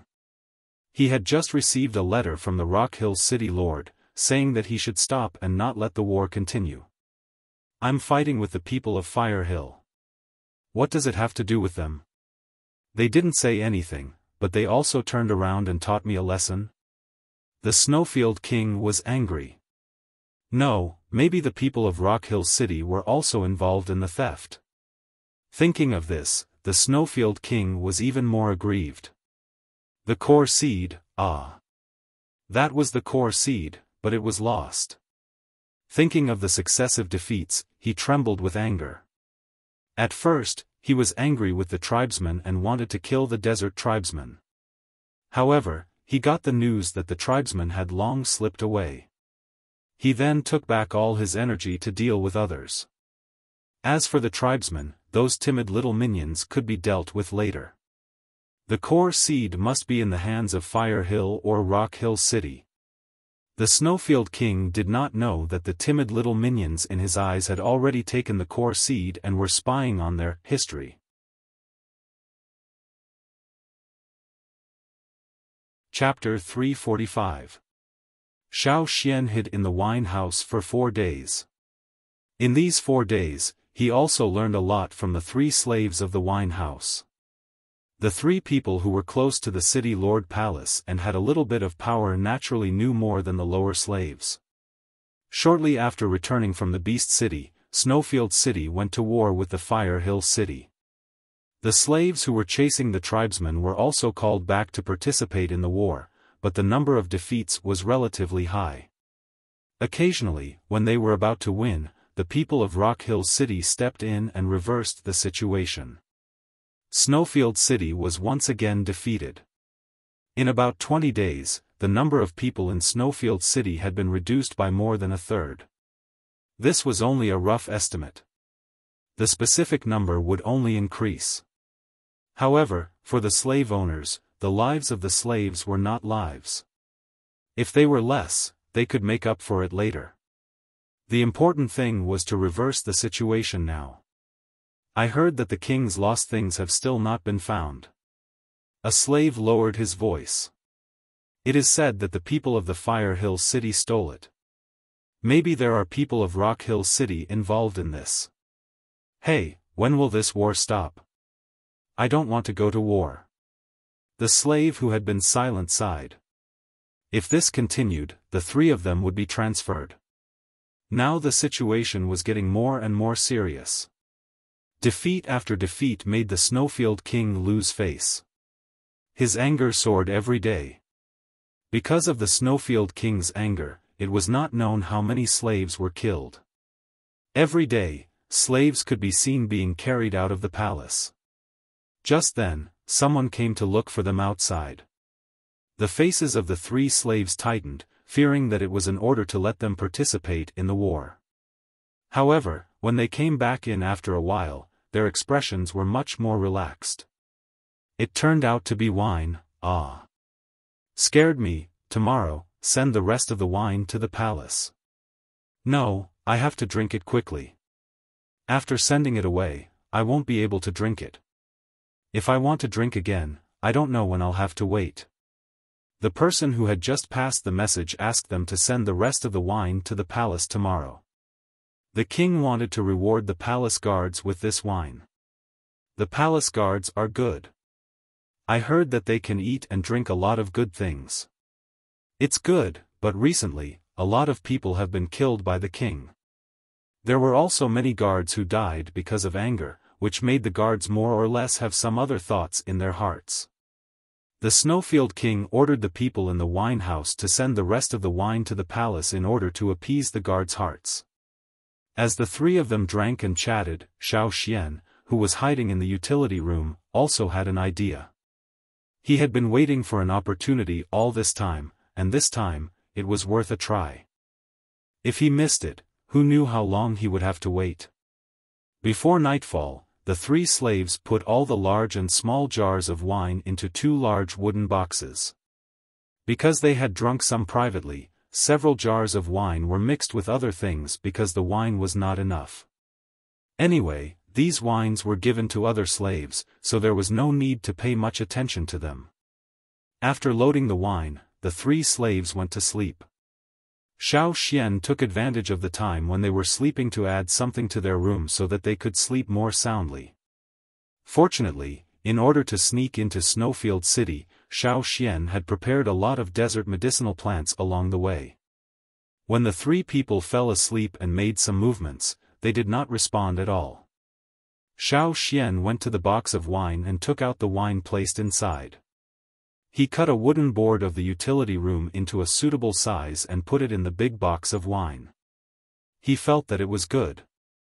The wine jars were placed on the wooden board. Xiao Xian stood in the wooden box and then steadily lifted the wooden board with the wine. This thing was nothing to Xiao Xian. It was much lighter than the stones he used to lift. He slowly lowered his body and used his hands and feet to carefully hold the wooden board with the wine jars and slowly put it down. After hiding the wooden board and the wine jars, Xiao Xian moved his fingers. The sound of the silk thread flicking was heard and the lid of the wooden box was accurately closed. Taking back the silk thread, Xiao Xian took a little rest and waited for tomorrow to come. The next day, the 3 slaves were still sleeping. Because of Xiao Xian's addition, the 3 people not only slept deeply but also woke up later than usual. So when the people carrying the wine came, the 3 slaves in the wine house were still sleeping. Some of the slaves carrying the wine were palace guards. It was rare to hear that the king wanted to reward them with something. Naturally, they were very active and specially brought people to carry it. Seeing that the three people in the wine house were still sleeping, they kicked the door open and rudely woke the three people up. Regardless of the confused and absent-minded three people, they went directly to the place where the wine was stored. When they saw that the two big boxes had been packed, they were satisfied. They opened the lid and looked inside, complaining that there was not enough wine. They dug out all the wine hidden by the three people in the wine house and threw it all into the wooden box. When the wooden box was full, they held it by themselves. When the guards took the wooden box away, Xiao Xian could not see the expressions of the three people in the wine house. But when he thought about it, he knew that the three people must be cursing in their hearts. It was not easy to hide a little, but it was all taken away. Because it was the palace guards who carried the wine, the guards at the gate of the palace did not check it strictly. They also talked and laughed with the people who carried the wine, discussing when the wine would be distributed. The wooden box was carried to the cargo room.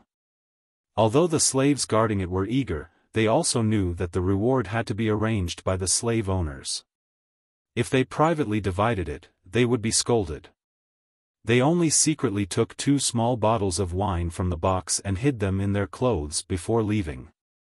When the people carrying the wine left, Xiao Xian listened to the movements outside. There was no one around, so he came out of the box. It was quite difficult to quietly come out from under the box piled with wine jars. Fortunately, Xiao Xian's strength was great and he was stable. If it was replaced by a weaker person with poor balance, it would be impossible. When he came out, a bottle almost fell to the ground. Xiao Xian quickly used his foot to cushion the fall and let the bottle land safely without making a big sound. Although it did not take much time to come out of the wooden box, the difficulty factor was high. After completing it, Xiao Xian was sweating. Putting the wooden board in an inconspicuous corner, he put the bottle back into the wooden box and closed the lid. Xiao Xian waited until there were no guards outside before he slipped out. The palace in Snowfield City was larger than the one in Luoya City. Xiao Xian was not clear about the layout here. He just walked and hid, avoiding the patrolling slaves. For those places with layers of guards, Xiao Xian also temporarily avoided them. Those places should be where the slave owners were. Looking at the layout of the palace, there were basically only a few places that were heavily guarded. Other places were only guarded by a small number of slaves. They were also very loose, with low morale and no spirit. In the place with few guards, Xiao Xian looked for a small circle. He heard 2 young men and women whispering about the stone room where the notes were hidden. Xiao Xian quietly followed them. The 2 were not husband and wife, but they behaved intimately. They did not let the slaves follow them and went to the stone room where the notes were placed. Here, it should be a place similar to a bookstore. There were 3 slaves at the door of the stone room. 2 of them were relatively young, and the other was very old and blind. Second young master. The 3 people respectfully saluted. The man called the second young master waved his hand and pointed to the blind old man. You stay, the others go. The 3 slaves seemed to have known this would happen. They did not need the second young master to say more. The other 2 hurriedly left, leaving only the blind old slave to follow the man and woman into a room next to the stone room.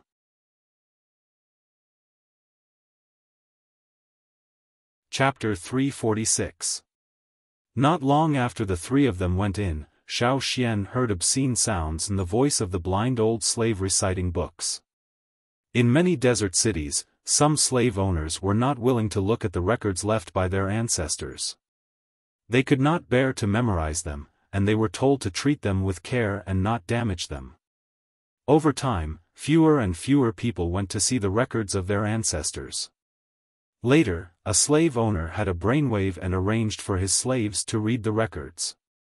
He also ordered them to memorize all the records they had read. Whenever he wanted to know something, the slaves who were responsible for memorizing it would skillfully recite it. Thus, there was a class of slaves who were responsible for memorizing. Their full responsibility was to memorize all the records for their masters. These people were like living records that the slave owners could take with them at any time. If they wanted to know something, they just had to ask. They could even beat and scold them at will. Listening to the sounds next door, Xiao Xian, who had sneaked into the stone room, thought, "Those two people are really in high spirits. They are messing around and listening to books at the same time." However, the old slave's voice did not fluctuate. It was very calm and was not affected by the two people. He was calmer than Xiao Xian. Xiao Xian did not know if it was because of his deep experience. Xiao Xian did not have time to think about the chaotic relationship between the slave owners. There were a lot of animal skin scrolls, wood scrolls, cloth scrolls, and so on in the stone room. This made Xiao Xian very excited. He finally found it. Looking at the classification above, there were also smelting-related books. Xiao Xian looked through them. These records were very old. Some of them were not well preserved. If he used a little more strength, he would have broken them. It recorded the core seed and where the ore for smelting came from. It was similar to what Xiao Xian thought. If the stone was placed around the core seed, it would change over time and become ore. The stone at different distances from the core seed would have different smelting methods because the metal obtained was different. The better the quality of the stone, the shorter the time needed and the higher the metal content. Xiao Xian looked through the smelting methods described in it. There were records of failure and success. Looking at these records, Xiao Xian felt that the ancestors of the slave owners seemed to have been exposed to smelting for a long time. It was not something they discovered and tried. In this regard, Xiao Xian had to find the origin of the slave owners, about their more ancient history. However, probably too long ago, Xiao Xian really could not find a place to put it. He looked through a lot and did not find what he wanted. At this time, the man and woman next door had finished their business and left, laughing. Xiao Xian put down the things in his hands and hid behind the stone shelf. The curtain at the door of the stone room was opened. And footsteps. Of footsteps into the stone room. It wasn't light at all, and every step was rather slow. These were the footsteps of the blind old slave. Xiao Xian heard the sound of the old slave pouring water and seemed to think of something. The old slave sighed, then got up and walked over to where Xiao Xian was hiding. Outside the window, Yang Guang's light came in. Xiao Xian could see the other person's elongated shadow getting closer and closer. He silently took out the knife in his hand. When the other person was 5 meters away from himself, Xiao Xian suddenly got up and took 2 big steps. In an instant, he was in front of the blind old slave. The blade of the knife slashed at the old slave's throat. However, before he could cut, Xiao Xian stopped. Looking at the still calm old slave, Xiao Xian did not move the knife away. He carefully looked at the man. There was no one else outside the stone room. Inside the stone room, there was only Xiao Xian and the blind old slave. Something was wrong. "Are you not afraid?" Xiao Xian asked in a low voice. "Why should I be afraid?" The old slave's voice was gentle. "Aren't you going to call for help?" Xiao Xian asked again. "Why should I call for help?" The old slave's voice was still gentle. Xiao Xian looked at the man again. He was blind and did not seem to have the strength to fight. He was even a little sick and weak. "How did you find me?" Xiao Xian asked. "Smell. There is the smell of fruit wine." The old slave pointed out seriously. This time, Xiao Xian was really surprised. In order to be more hidden, Xiao Xian had changed his clothes after sneaking into the palace. The smell of wine was very light. Even the guards could not detect it. But now, it was actually smelled by the old slave. Seemingly aware of Xiao Xian's doubts, the old slave continued, "I am already familiar with the smell here. As long as there is a slight change, I will be able to detect it. The old slave did not care about Xiao Xian's movements at all. He also dragged a stool and sat down leisurely. It looked like he was going to continue chatting with Xiao Xian. This made Xiao Xian wonder if the old slave had mistaken him for another slave owner in Snowfield City. However, the old slave's next words overturned Xiao Xian's guess. "Why did you sneak into Snowfield City?" the old slave asked, but did not get a reply from Xiao Xian. He said, "At this time, sneaking into Snowfield City and coming to the place where the records are stored." "Are you from another city?" Without waiting for Xiao Xian to answer, the old slave shook his head and said, "I don't think so. I can feel that you have just looked through the place. Are you interested in the slave owners? Most of the slave owners don't pay attention to the records of their ancestors. So, are you a tribesman?" In the process, Xiao Xian did not answer a word, but the old slave said the answer in a gentle tone.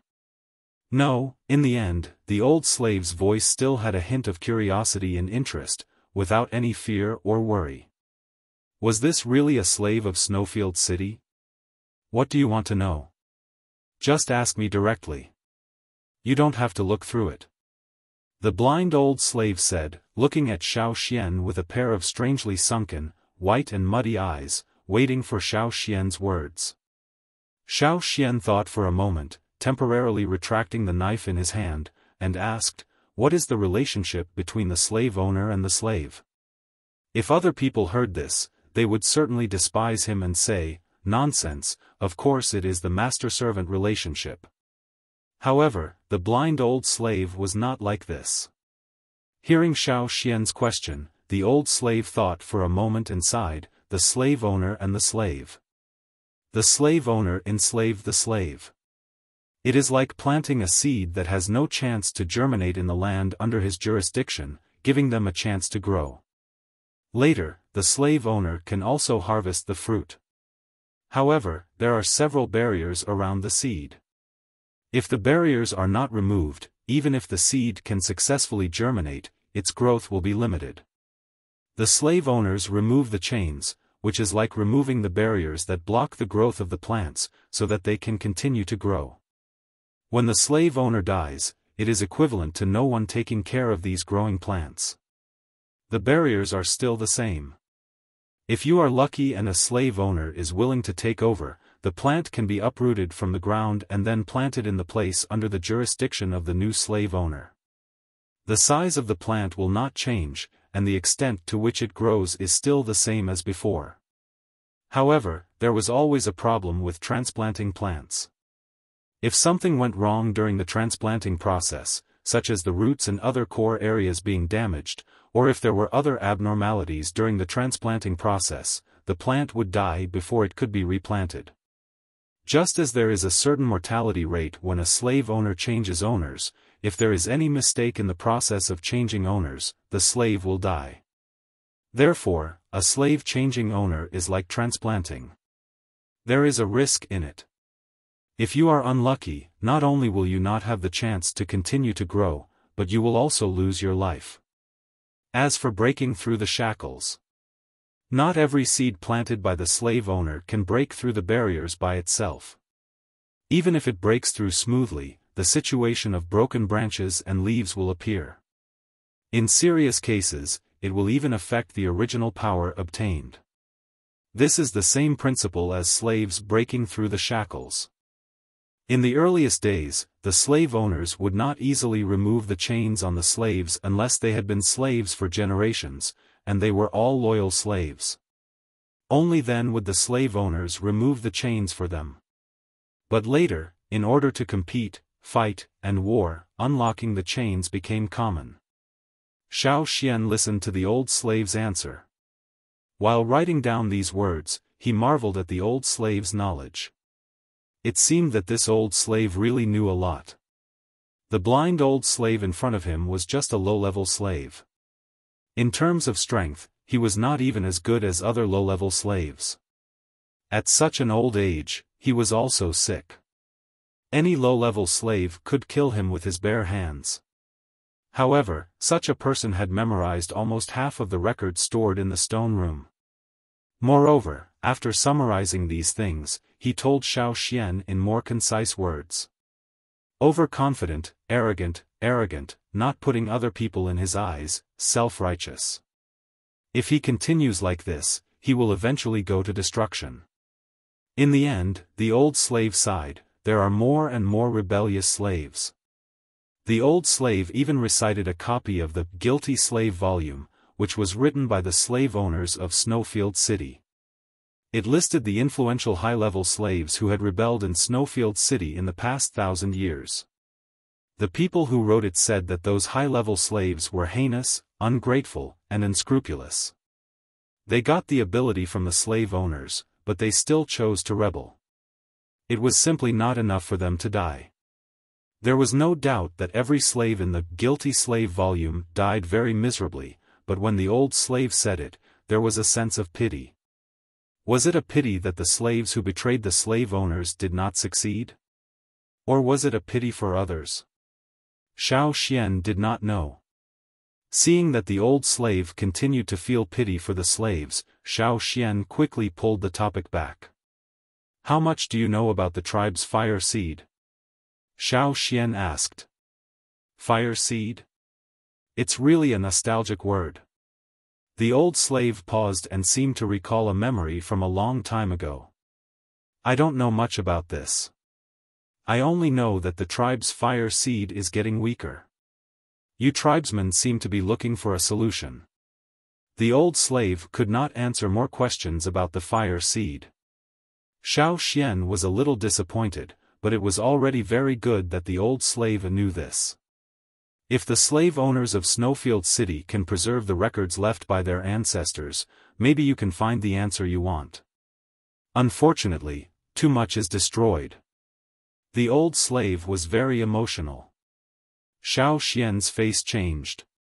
Could it be that he really wanted to go to Shishu? Knowing that Shishu had dug a pit there, he still wanted to jump in? Xiao Xian was really hesitant. Unable to get the question about the fire seed, Xiao Xian asked a question he had always wondered, where do the slave owners come from? From the sea. The old slave said. Xiao Xian. Do you think I'm an idiot?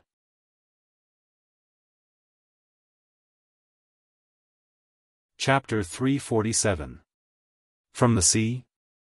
Xiao Xian could not imagine this, unless the slave owners were mermaids. However, this seemed impossible. Living in the desert for so many years, how could they be marine creatures? Even if they evolved, it would be a process. After hearing the blind old slave's answer, Xiao Xian's first reaction was that he did not believe it. His second reaction was that he still did not believe it. However, the other person's face was serious, which made Xiao Xian helpless. What does it mean to come from the sea? Xiao Xian asked. The blind old slave shook his head. I'm not very clear, but I heard some people say before that the slave owners came from there. Xiao Xian still had doubts about this. After thinking about it, he asked the old slave about the map of the desert. The map that Su Gu gave to Xiao Xian was not comprehensive. Xiao Xian hoped to see a more complete map here. After all, it was one of the 3 major cities. How could there not be a complete map? For maps, the old slave did not know much. He was blind in his early years. Many of the things that he memorized were only remembered after listening to others read them. Pictures and the like were more difficult.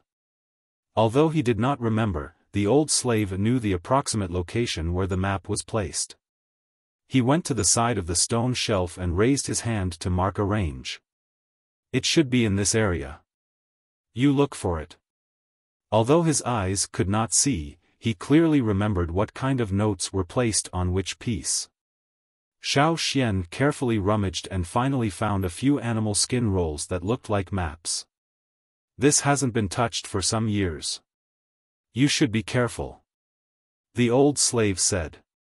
It was indeed old enough. Even if the animal skin was carefully protected in the early stage and usually cared for, the quality of the animal skin was not excellent. With a little negligence, it could easily be damaged. The map drawn on the animal skin roll was very simple, and the scale was not good. It only marked the approximate location of the desert cities and some important places.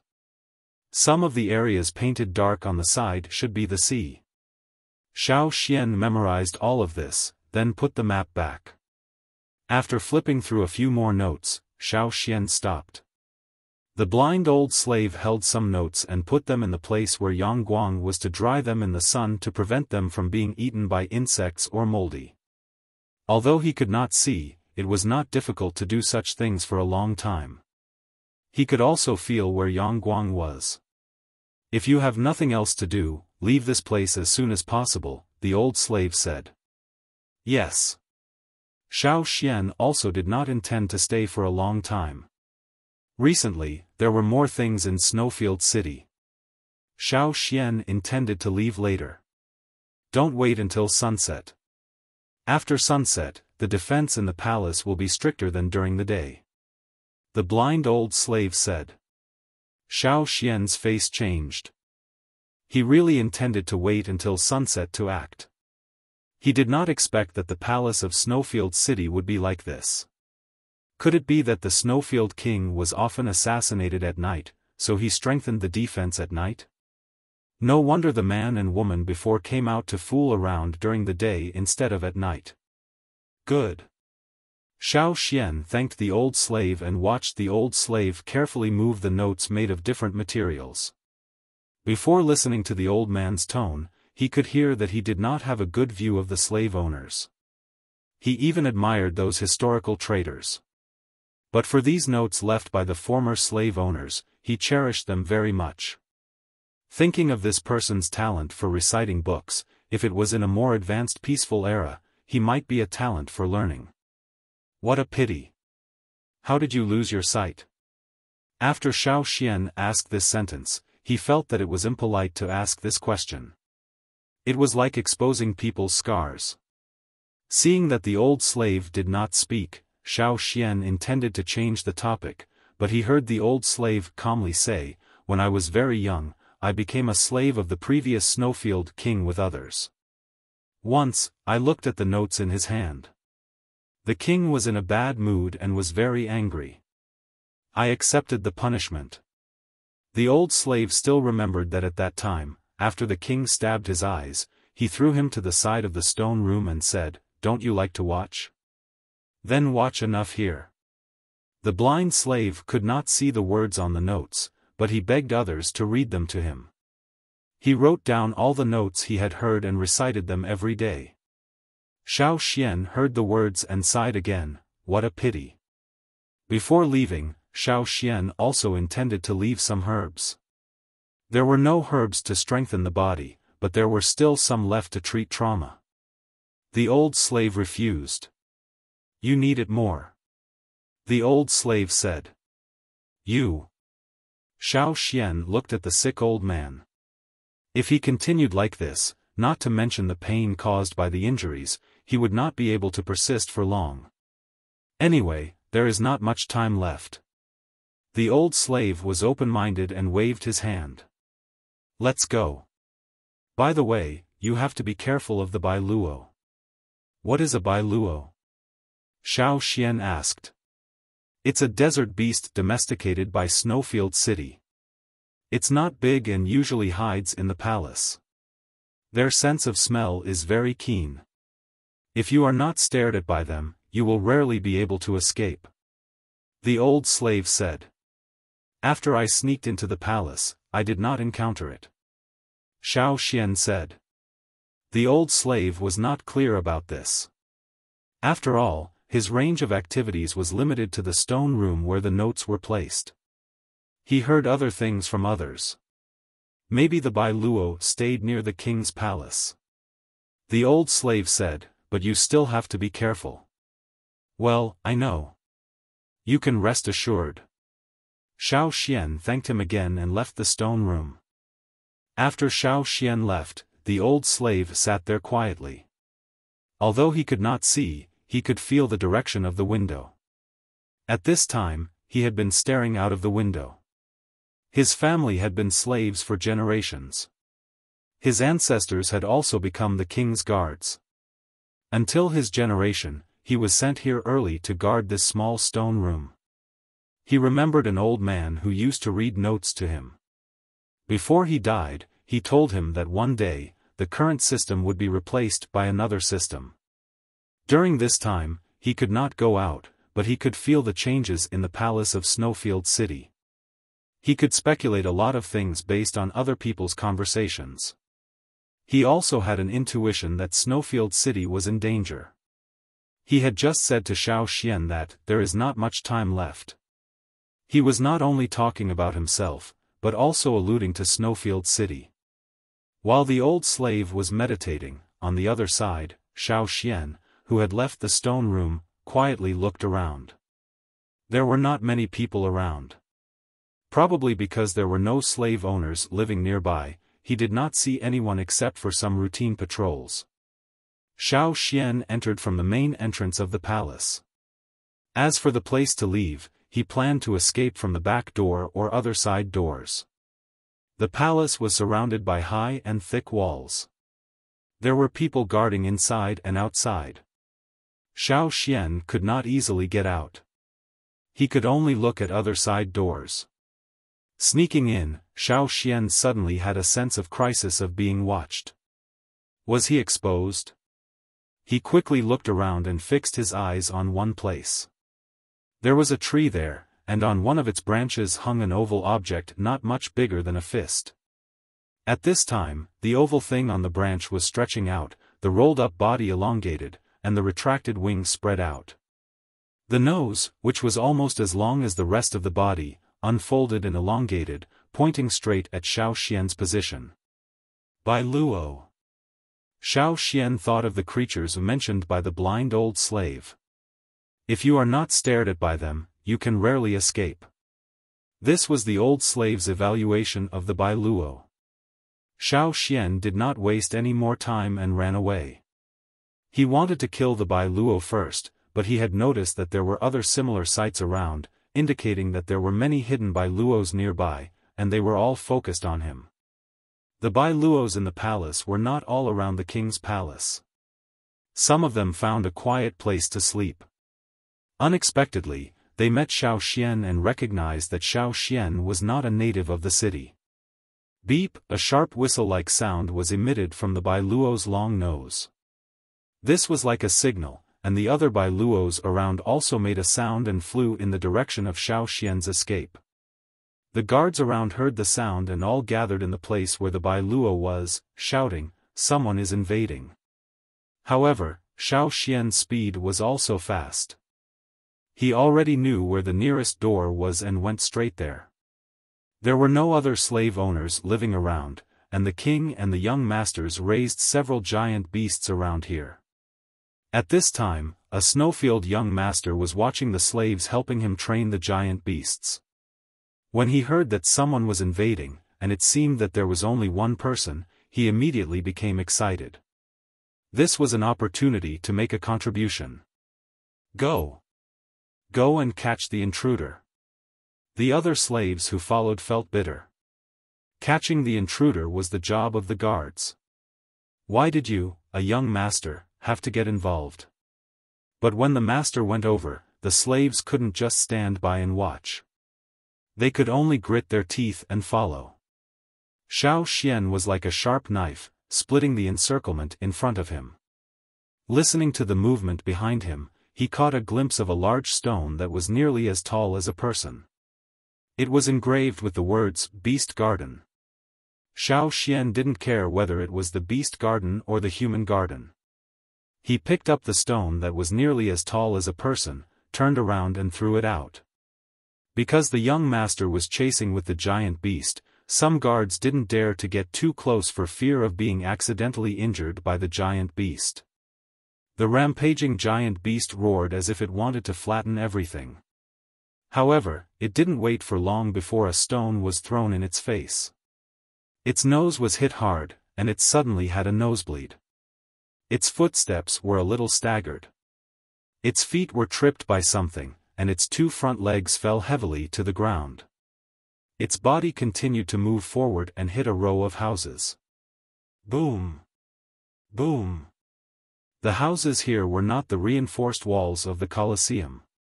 Under the violent impact of the giant beast, they instantly fell down. Seeing this scene, the other slaves were full of disbelief. Unexpectedly, they directly threw such a big stone like a ball. Although there was no lack of strong people among the slaves, it was not so exaggerated. Compared with the person who just threw the stone at the giant beast, it was still a little worse. The young slave owner who fell from the giant beast didn't care about the injuries on his body. He shouted, "Tie that man up for me, I want him to be my slave." There were a lot of guards shooting arrows around, but Xiao Xian's speed was fast. Coupled with the chaos just now, he didn't wait for the guards in other places to come. He was already close to the back door of the palace.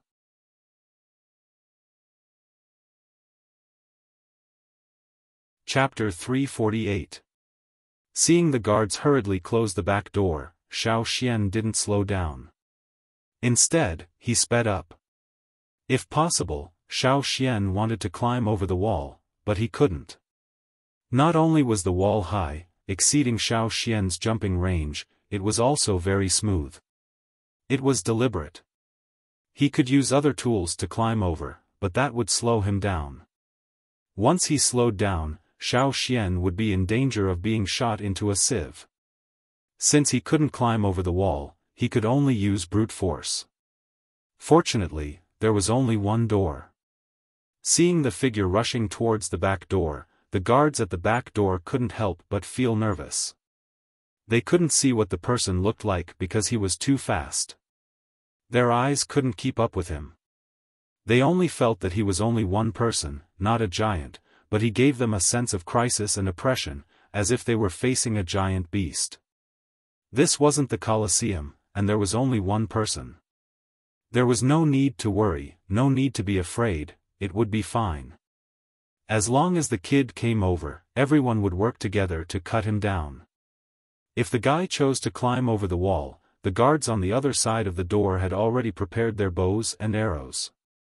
They were all pointing at the top of the wall. As long as the guy climbed over, they would shoot. He was getting closer and closer.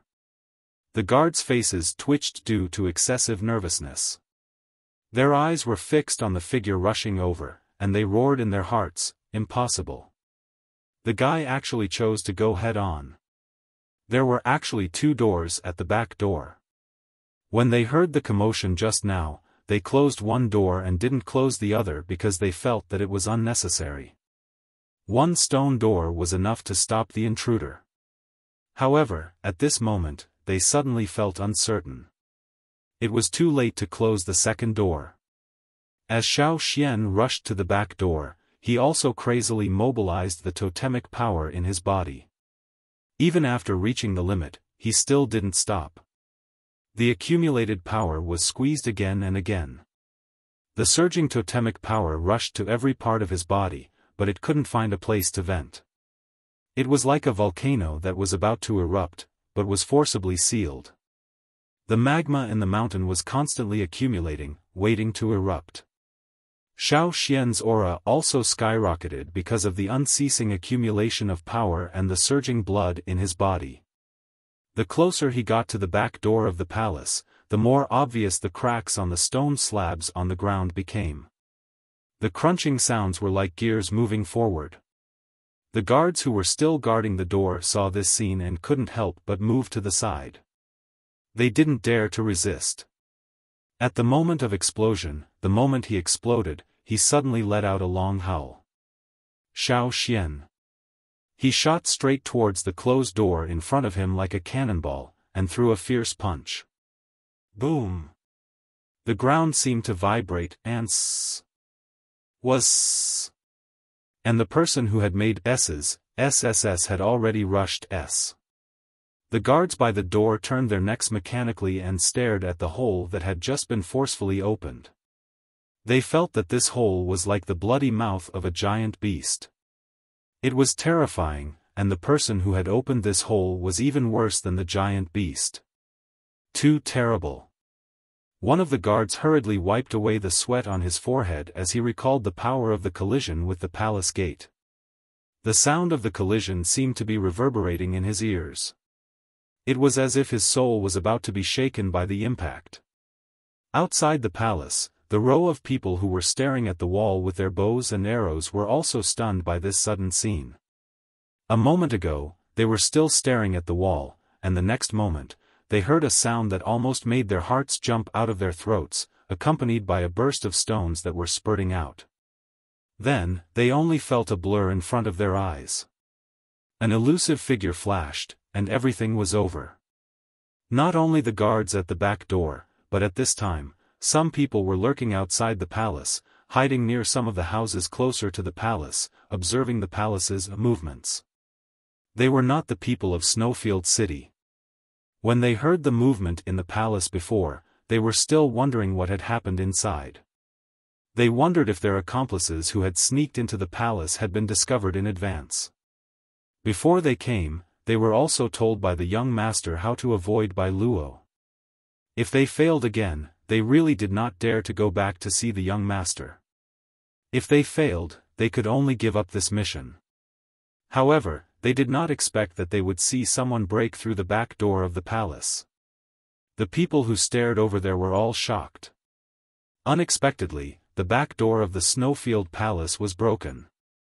Where the hell did this barbarian come from? At this time, the Snowfield King was in the palace. Listening to the messy sounds coming from his ears, the Snowfield King, who wanted to take a rest, was now not sleepy. Enduring his anger, he listened to the report of his subordinates. The expression on his face became more and more terrifying. In the huge hall, there was a dignified sense of oppression. Everyone did not dare to breathe. The people of Snowfield City were relatively white among the desert cities. But at this time, the Snowfield King, because of several defeats, being provoked again and again, and hearing about the disturbance and the intruder who had successfully sneaked in and broke out, was so angry that his face was red and his blue veins were about to jump out. After the slave who reported to him finished, he stood there trembling, waiting for the king's instructions. So many people, yet they couldn't catch a small intruder? The Snowfield King gritted his teeth, almost growling. He escaped too fast. The slave who answered choked back his words under the Snowfield King's angry gaze. If the intruder was exposed at night, they might really be able to catch him.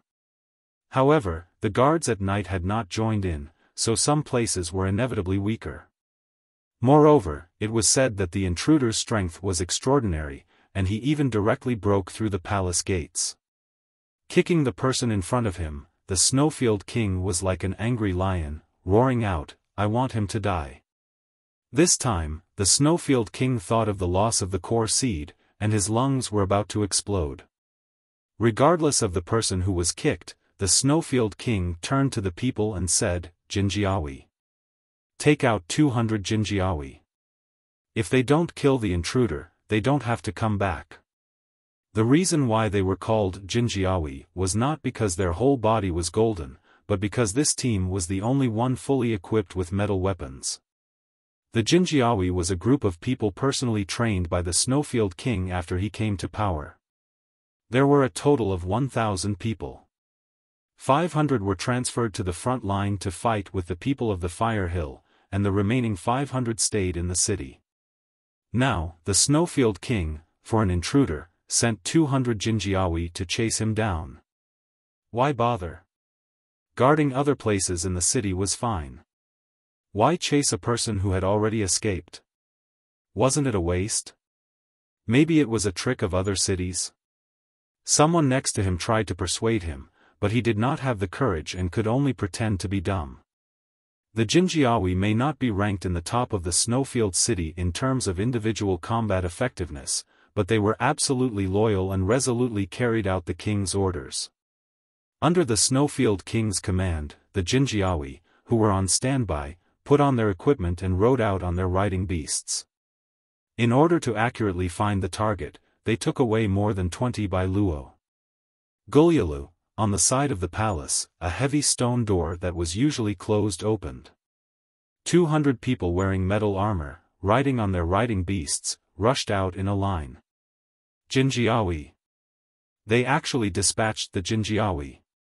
Who was that just now? It can make the Snowfield King send out the Jinjiawi. I don't know, I can't guess. No matter who that person is, no matter which city he comes from, he has attracted the attention of the Snowfield city anyway. He also took away a part of the Jinjiawi. We can also take advantage of this opportunity to complete the task given to us by the young master, to attack the Snowfield Palace. Some of them had already infiltrated the Snowfield Palace. When the time came, as long as there was an inside and outside cooperation, they would certainly make the Snowfield people shed a layer of skin. Once this side was in chaos, it would be impossible to provide strong support to the front line. Xiao Xian, who did not know that the Snowfield King had issued a kill order, was now only aiming to leave the city. Many people in the city only heard the movement on the side of the palace, but because this kind of thing often happened since the beginning of the war, they were curious and no longer paid attention to it. Naturally, the palace guards were busy on the side of the palace, so they did not care. Many people only saw a flash of a figure and did not see who was running in the end. Even if they went forward to stop him, they could not stop him. Either their speed could not keep up, or their strength could not win. As soon as they went up, they were hit. Xiao Xian ran, breaking through the obstacles in front of him. At this time, the city gate was not closed. It was now dusk, and other people who went out to patrol would come back one after another. No one let them close the city gate. Several guards were still talking about whether there was another assassination on the side of the palace. Suddenly, they heard a whoosh, like a gust of wind sweeping past. The speed of the person running past was like a hurricane. The wind and waves that were brought up rolled up a layer of snow on the sand, like scattering flowers behind the running person. What's going on? Just now, it seems that someone ran past. They wanted to chase, but looking at the momentum, they certainly could not catch up, so they simply did not chase. Could it be the assassin on the side of the palace? Then should we close the city gate? What's the use of closing it now? They all ran away. But if there are other assassins, won't they all be let go? The people at the city gate discussed. Finally, the leader decided to close the gate first. If there were people patrolling outside, they would open it again. However, when they closed the gate halfway, they heard the sound of footsteps. When they looked over, they were almost scared to death. Jinjiawi, it's the Jinjiawi. Hurry up, open the city gate. The leader hurriedly opened the half-closed gate again. 200 Jinjiawi, a pair of indifferent and emotionless eyes, looked straight ahead, ruthlessly strangling the people who obstructed their progress, even if these people were the people of Snowfield City. The collision of the metal and the tearing of the flesh, with a cruel and bloody aura, rushed straight forward like a meat grinder, making the slaves in Snowfield City tremble in fear and tremble. The timid ones hid in the corner of the house, as if they were thinking of some fearful memories. They covered their ears, trying to resist the sounds outside.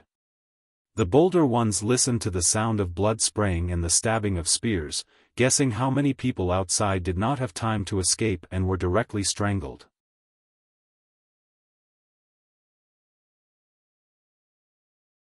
Chapter 349.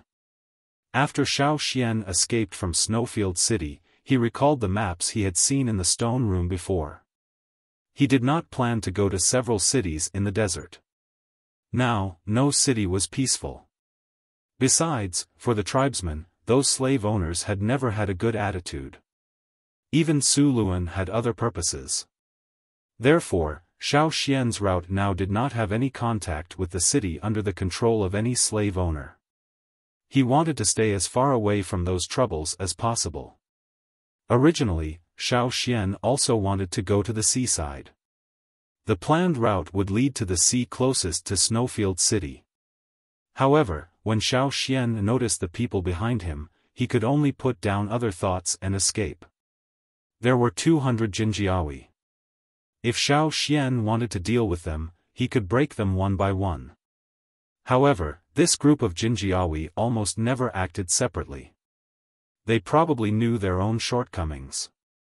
The Jinjiawi came out as a complete whole, which made Xiao Xian unable to find the right time to start. Moreover, Xiao Xian could feel that those Jinjiawi were like death soldiers. They seemed to know no fear and kept chasing until the task was completed. If there was a way to deal with those Bai Luo, Xiao Xian would not have been chased by the pursuers. However, those Bai Luo were very smart. They never left the Jinjiawi. When they found something unusual, they would drill into the Jinjiawi team and hide. It was difficult, really difficult. Since entering the desert, Xiao Xian was chased for the first time in such a difficult situation. He escaped quickly, but those Bai Luo could always find him accurately. No matter if he used clothes to make dummies or applied other scents to his body, he could not get rid of the Bai Luo. No wonder the blind old slave said that once you were targeted by the Bai Luo, it would be difficult to escape. Xiao Xian couldn't think of a good solution at the moment. He could only use his advantage in speed to alleviate the current predicament. He thought that if he took this group of people to other cities, he would let them kill each other. But before Xiao Xian could lead them there, he encountered two groups of people from Shaki City and Skywheel City fighting each other. Contrary to Xiao Xian's expectations, when the three groups met, they did not continue to fight each other. Instead, the three groups joined forces to chase after Xiao Xian. This gave Xiao Xian an even bigger headache. The two teams that had been fighting energetically followed the Golden Armor Guards and gave chase. They felt that since Snowfield City could send the Jinjiawi to kill a person, that person must be very special. How special? For example, stealing some good things from Snowfield City? Everyone wanted to fish for benefits. The people of Shaki City and Skywheel City did not care about fighting with each other. They wanted to catch the person who might have the treasure before the other side, and then go back to the city to receive the reward from the king. With such a thing, Xiao Xian did not expect them to fight each other. He could only think about how to get out of this predicament. He had long left the jurisdiction of Snowfield City. There was no snow, and the temperature in the surrounding desert was very high. Xiao Xian stepped on the hot sand under his feet and came to the shadow of the sand dune to take a break. There was not much time left for him to rest. Rustle. The sand on the sand dune slid down. Xiao Xian looked at it vigilantly. He had been hiding his breath very well. Even when he was resting, he did not make any big movements. However, for some of the beasts in the desert, Xiao Xian could not detect them every time. These beasts hid very well under the sand. In the process of Xiao Xian running all the way, he almost stepped on the snakes and scorpions that buried their bodies in the sand. The difference was that at this time, what climbed out of the sand dune was not a small beast, but a giant beast. Xiao Xian had already retreated the moment he saw the movement there. Puff! The giant beast snorted and two sand arrows were ejected from the giant beast's nostrils, piercing into the sand not far away. Looking at the figure of the giant beast, Xiao Xian had a sense of familiarity. The giant beast, which had just been sleeping in the sand dune, noticed that someone was there. It immediately let out a dissatisfied scream, like the wind blowing sand. However, when it saw Xiao Xian's appearance, the roar came to an abrupt end. The horned lizard beast that was stuck in the middle of roaring, Xiao Xian, if it were not for the current situation, Xiao Xian really wanted to say hello to this, yo, long time no see. This giant beast was the horned lizard beast that he had seen in the Colosseum. However, at this time, there were no traces of red around its eyes. It was probably washed away by the sand. When the Colosseum was chaotic, many ownerless giant beasts ran away. Among them was the horned lizard beast that Xiao Xian confronted in the Colosseum. However, Shao Xian did not expect to meet it here. Shao Xian was also worried about this horned lizard beast's revenge. However, the horned lizard beast was more worried than Shao Xian. At that time, the feeling of fear in the Colosseum was still clear in its mind. These giant beasts did not mainly remember people by looking at their appearance, but also their breath and the power fluctuations around their body. One man and one beast were in a deadlock, guarding against each other until a blue beetle drilled out of the ground, breaking the frozen atmosphere at this moment. The horned lizard beast turned and ran away. Shao Xian, who was relieved, turned his attention to Sapphire. From the beginning of the successful enslavement, the beetle's carapace was as bright as a gem even when it pushed a dung ball. However, now, it was more embarrassed than Shao Xian. He did not know what it encountered under the sand. Its carapace was deeply concave. If it was deeper, it would be life-threatening. Even if the current injury was not life-threatening for the time being, for this beetle, the injury was very serious. Its wings were damaged and it could no longer fly. Although they spent most of their time on the ground or under the sand, they could still fly to avoid disaster when they encountered a critical situation. But now, if this beetle encountered another desert beast, it didn't need to be that big. A slightly more ferocious beast could pose a great threat to it. Shao Xian knew that Sapphire carried a lot of beetles, but the other beetles could not keep up with its speed and fell far behind. Shao Xian did not know the scale of Sapphire's insect army, but he could be sure that if it was the same size as before, it could not stop the 200 Jinjiawi and the 2 teams from the other 2 cities. There was no hope. Carefully looking at the injuries on Sapphire's body, Shao Xian did not know what to do. If it was an animal such as a wolf or a lion, he could still know some ways to deal with it. However, he had no way to deal with the insect's injuries. What about your injuries? Shao Xian looked at the injury on Sapphire's back and sighed. Sapphire scratched the ground and crawled to Shao Xian. It did not know how to express itself, so it could only circle Shao Xian. Fortunately, Shao Xian could feel its thoughts. Unlock it again? Shao Xian was not at ease. How long had it been since the second lock was unlocked? If he unlocked the third lock now, would it be able to take it? If it could not control the power in its body, it would die. However, looking at Sapphire's injuries and its cautious and eager look, Shao Xian decided to fulfill its wish. If its injuries could heal after unlocking the third lock, it would be worth it. Such injuries. Just like when Caesar was heavily injured, Shao Xian had engraved Caesar and healed Caesar's injuries. Perhaps unlocking it would have the same effect. However, it was also very risky. If he was not careful, he would die. Blue flames emerged from his hands. Shao Xian tried his best to concentrate and control the power of unlocking. Looking at the excited blue beetle, Shao Xian thought to himself, I can only wish you good luck.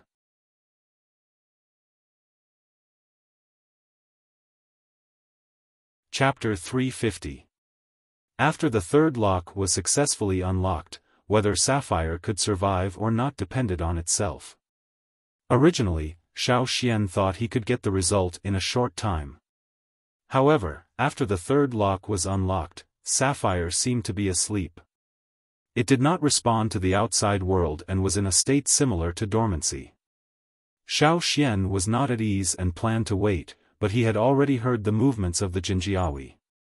Shao Xian admired the persistence of the Jinjiawi who were chasing after them. This was already the 10th day. In addition to looking for food and a short rest, the Jinjiawi spent the rest of their time chasing.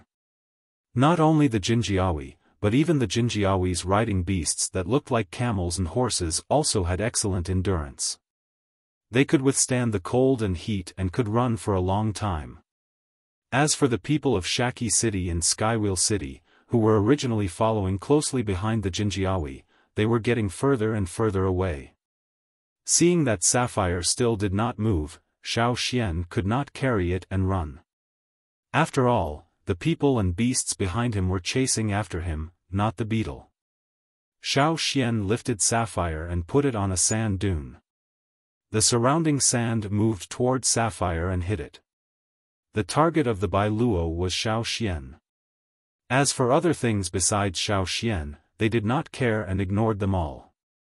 The team chased after Xiao Xian, bringing a burst of sand and dust. The Bai Luo made a sharp beep sound, flapping its wings and pointing its long nose at Xiao Xian. When the dust dissipated, the place was restored to its original state. The fierce wind blew the sand on the sand dune to other places. Soon, there were no traces of human activity. Xiao Xian felt that he had found a dead end for himself. Escaping to the left was the jurisdiction of Shaki City. Running to the right was the area of Skywheel City. Around here, he could already see some of the Skywheel pillars that were not growing very well. Xiao Xian didn't know why he had run in this direction. When he came back to his senses, he realized that he had foolishly put himself in a dead end. He clearly knew that he shouldn't be careless when he was running for his life. The desert was so big that even if he led the Jinjios behind him to take a detour, he could still find an opportunity to run back and break through this situation. However, as soon as he started running, Xiao Xian felt that his consciousness was out of control, and he directly ran forward. There were birds flying in the sky. They were not wild birds in the desert, but birds domesticated by the people of Skywheel City. There were also people on the back of the birds.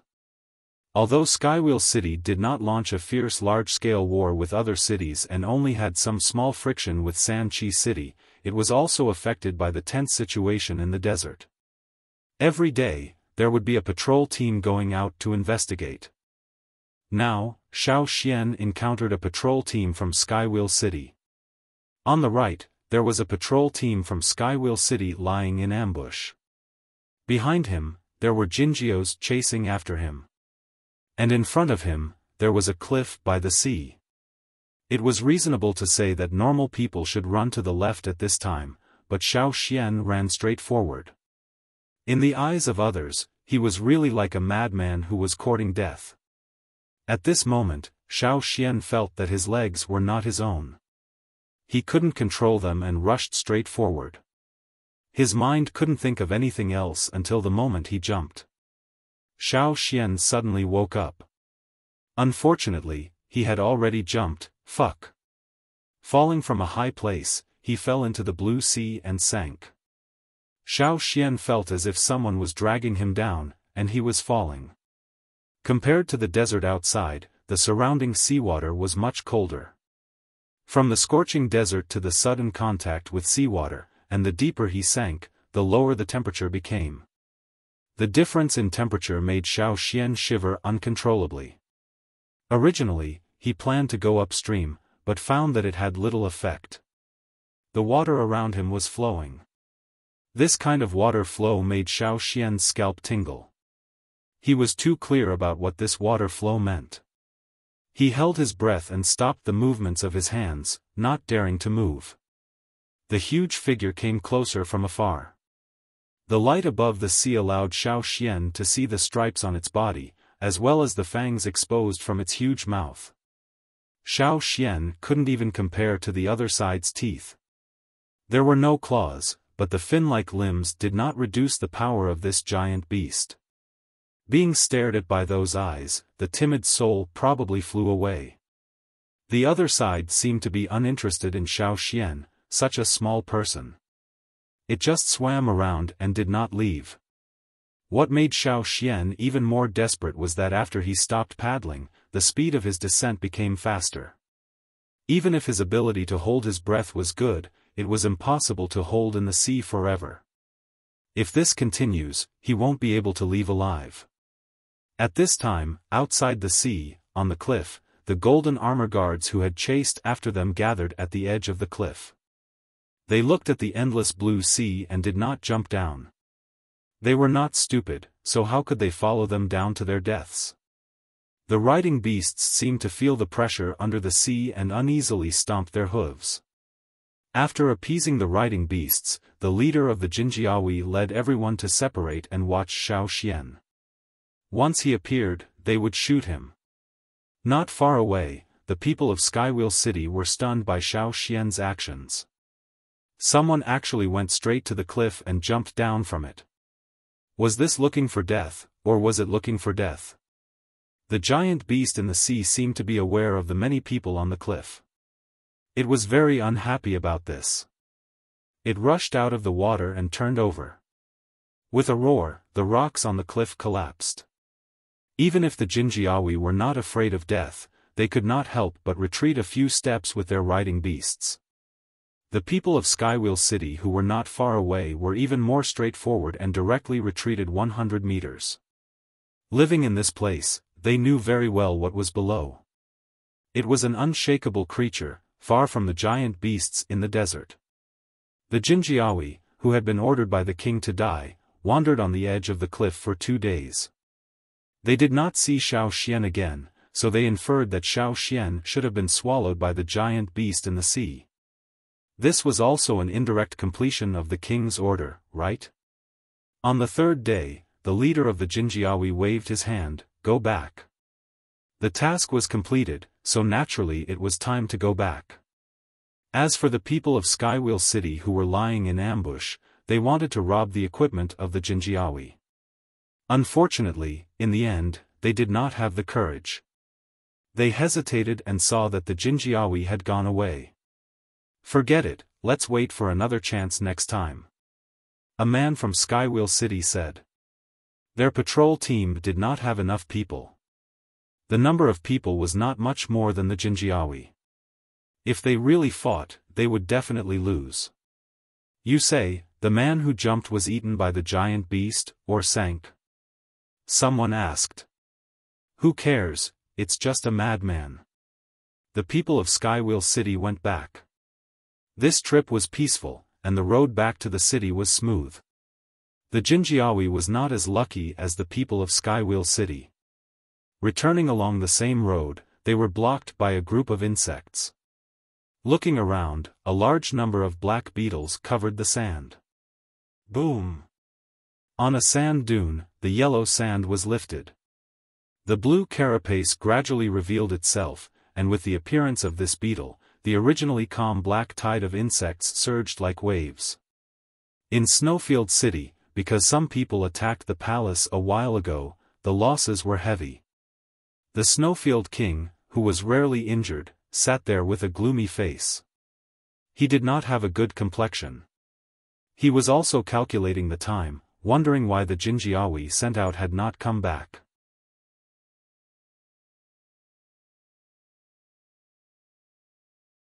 Chapter 351. When the Jinjiawi was sent out, the Snowfield King said, "If you don't kill him, you don't have to come back." However, he was really angry. If he did not kill them, he would not kill all the Jinjiawi that he had painstakingly trained. However, what he did not expect was that his angry words would become a fact. In terms of individual combat strength, the Jinjiawi was indeed not outstanding. They were good at group battles, but the targets of their group battles had always been people and large desert beasts, not those small insects that could flexibly drill in and out of their armor and clothes. At the moment when the insect tide attacked, the Jinjiawi, who had always been calm, also panicked. The formation could not be maintained. The riding beasts that were bitten by the insects violently stomped their hooves, dodging left and right, but still could not get rid of the more and more intense pain. The chaotic formation of the Jinjiawi had dissipated a lot.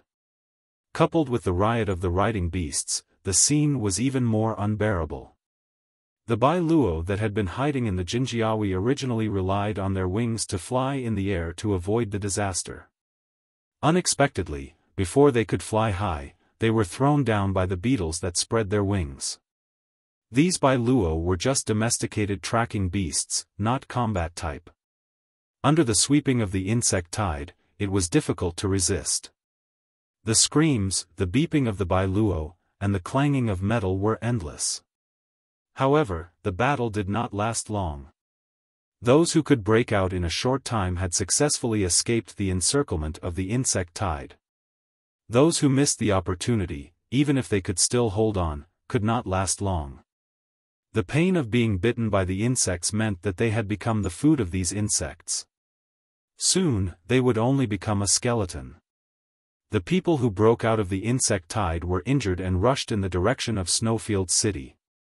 As long as they could reach the territory of Snowfield City, they would be much safer. However, they were unlucky. As soon as they escaped from the insect tide, they encountered the people who had attacked Snowfield City several times. When encountering the Jinjiawi, those people may not easily start, but when encountering the Jinjiawi who were in a difficult situation, not making a move was simply a waste of the knife in their hands. After waiting for a few days, the Snowfield King finally could not help but feel the disappearance of the Jinjiawi. The Jinjiawi were personally enslaved by the Snowfield King himself. If they were ordinary low-level slaves, although he could feel it, he would not care. Whether those people were assassinated or because of other accidents, he was not interested in paying attention. Anyway, there would be slaves dying every day. If they were not important slaves, he would be too lazy to pay attention. However, the Golden Armor Guards were different.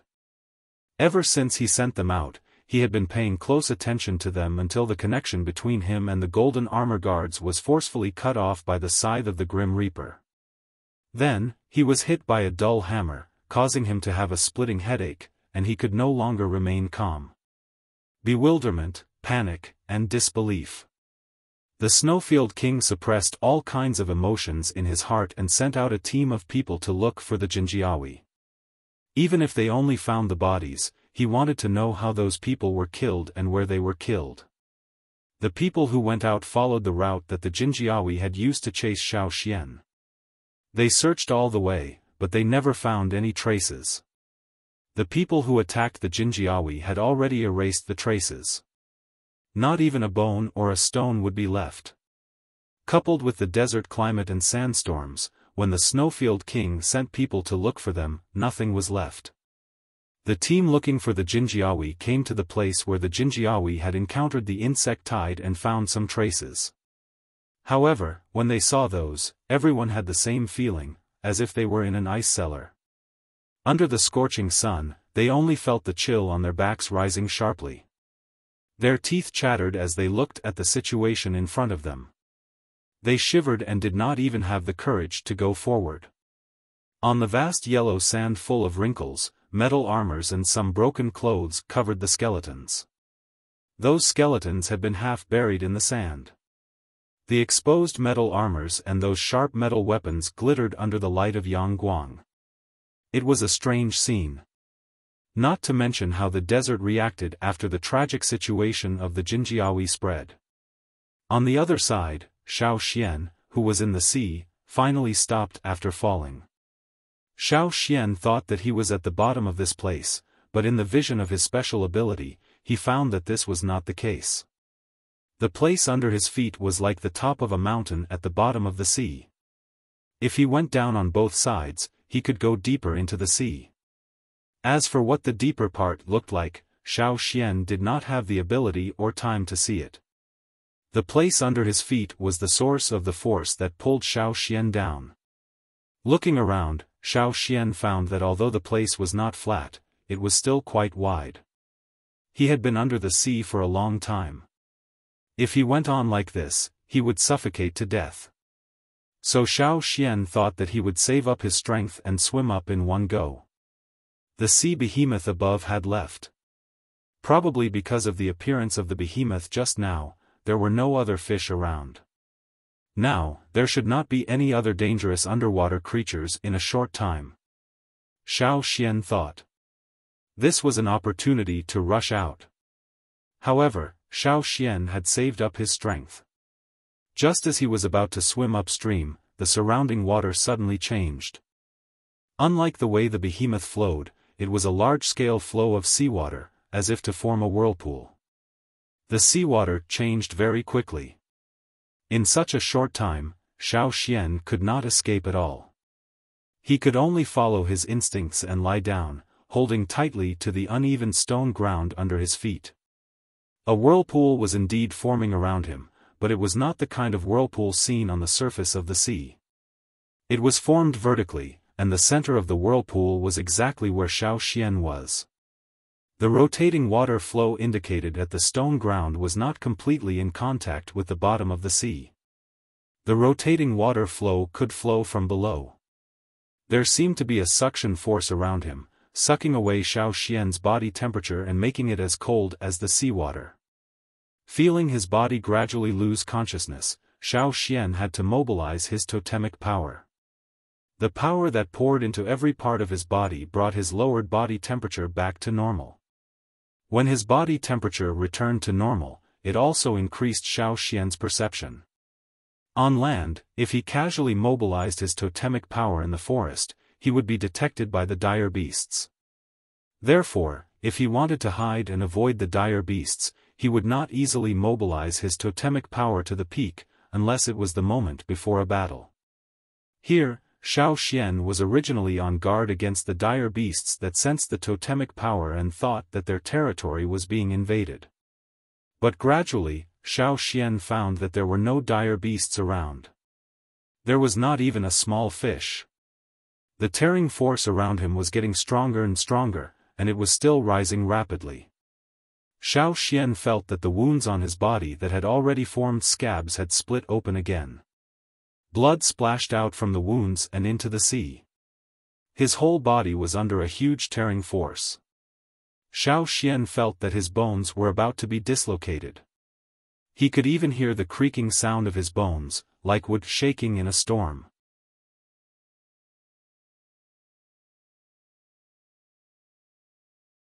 Chapter 352.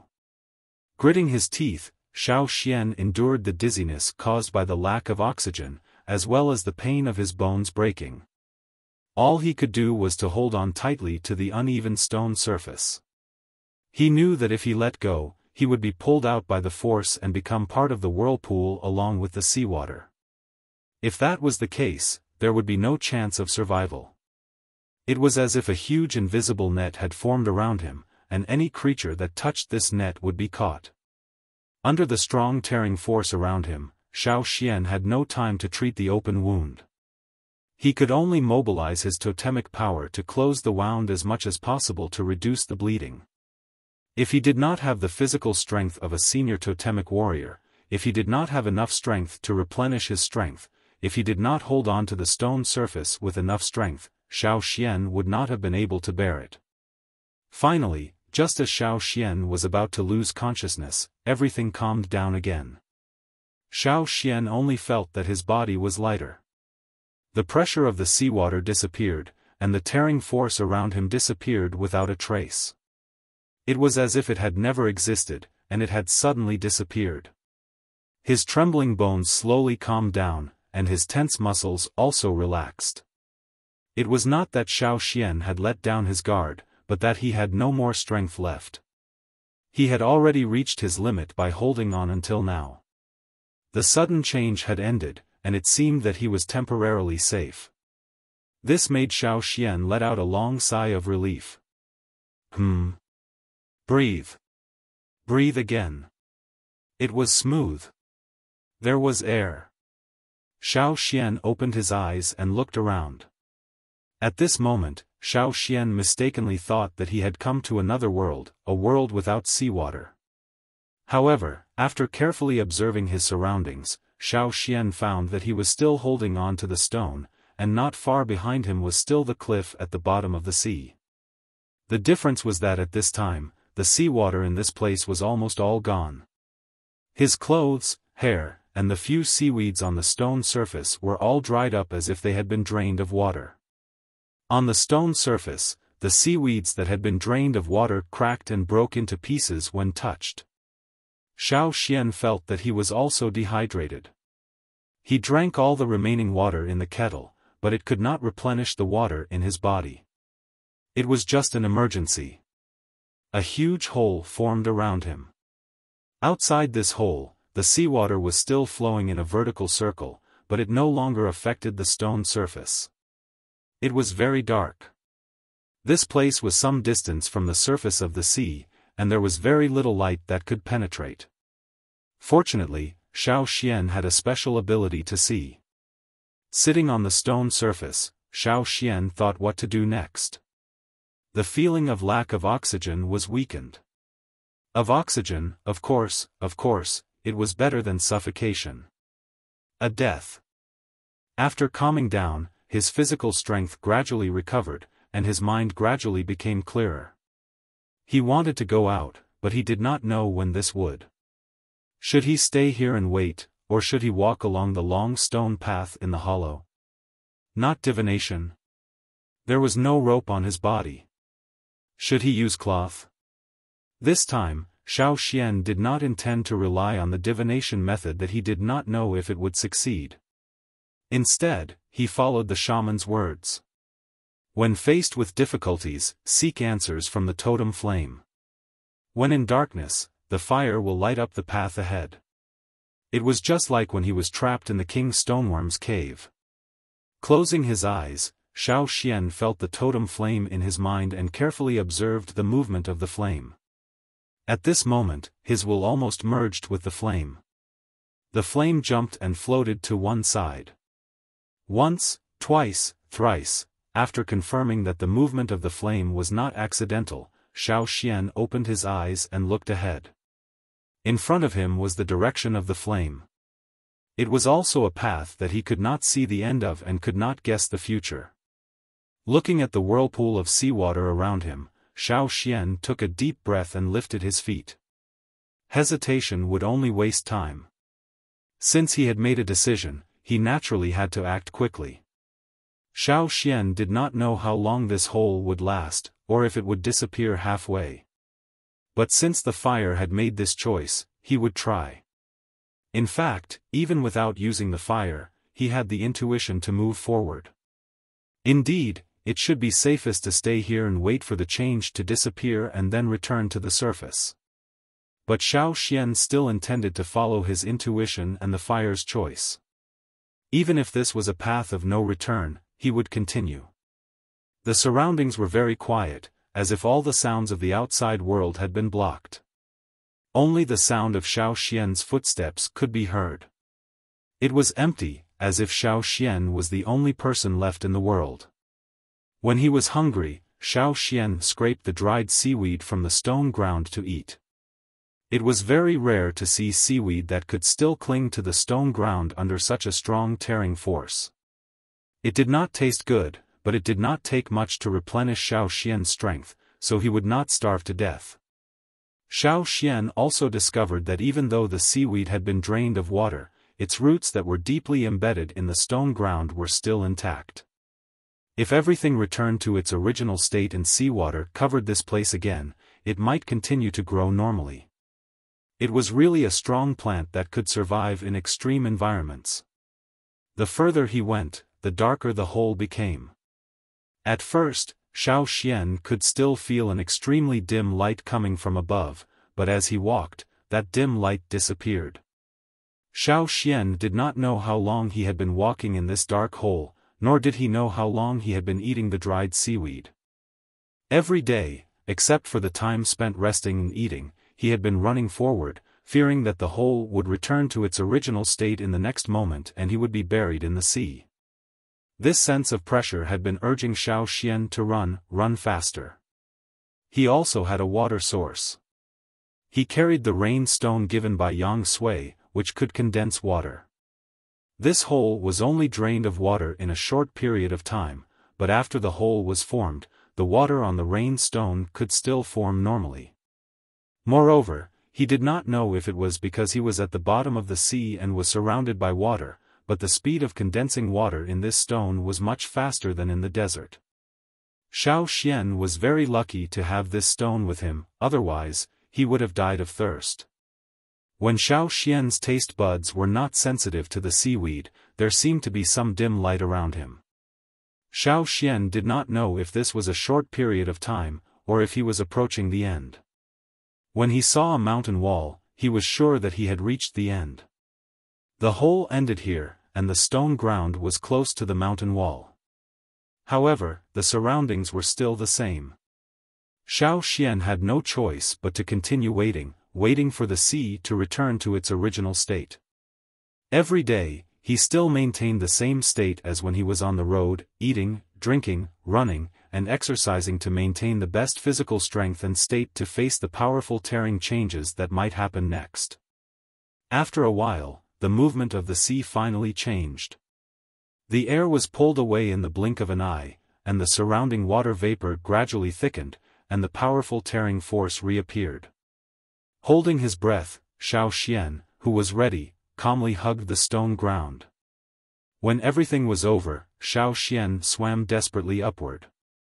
Splash, his head emerged from the sea and breathed in the air with the smell of the sea. Because he used his special vision ability most of the time in the sea, it did not take long for him to adapt to the bright world.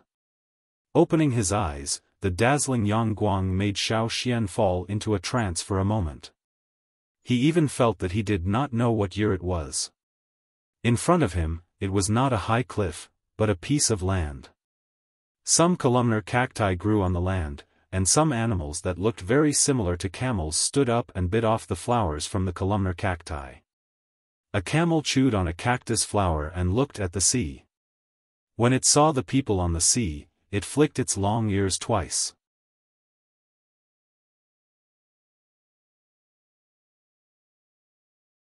Chapter 353.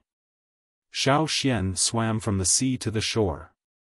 There were no other creatures in the sea because of the changes in the sea below, but once the changes were over, more sea creatures would appear here.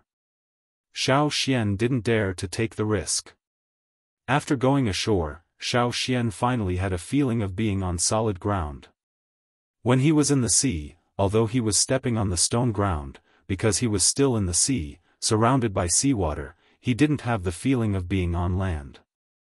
He had to constantly worry about the hole disappearing at any time. His heart was always hanging, and his nerves never relaxed. He was really physically and mentally exhausted. Taking a deep breath, feeling the dry sand around him and the wind mixed with the smell of the sea, Xiao Xian had a feeling of being alive again. This feeling made him want to release his voice and roar a few times. However, in such a strange place, making a sound may cause some unnecessary trouble. Therefore, Xiao Xian could only hold back. Not far from a slightly higher place, a few camel beasts were chewing cactus flowers with a look of contempt. They raised their heads slightly, but their line of sight was lower in the terrain, where Xiao Xian was located. Some of them had seen humans before, but they had never seen anyone appear in this place near the sea. They had never seen anyone here since they were born.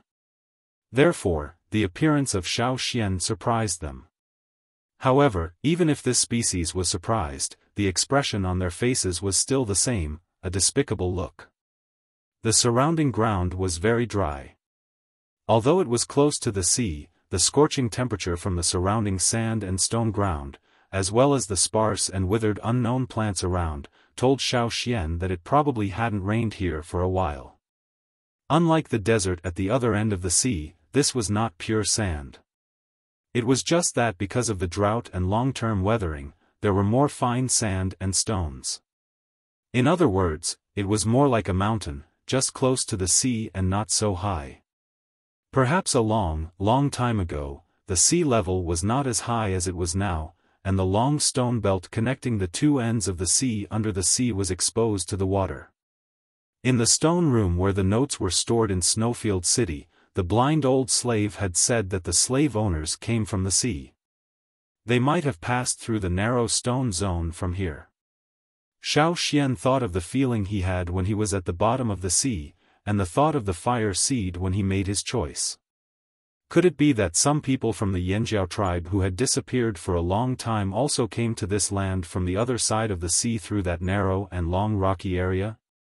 Xiao Xian didn't feel the existence of the fire seed, so he wasn't sure if the Yanjiao tribe really existed on this continent. However, he wasn't discouraged. Nearly 1,000 years had passed, and anything could happen. Just as Shi Shu had said, there was a crisis in the tribe, and that part of the Yanjiao tribesmen had disappeared because they were looking for a solution. Thinking up to this point, Xiao Xian was suddenly filled with anticipation. After shaking off the water on his body, Xiao Xian drank some of the water he collected from the animal skin bag.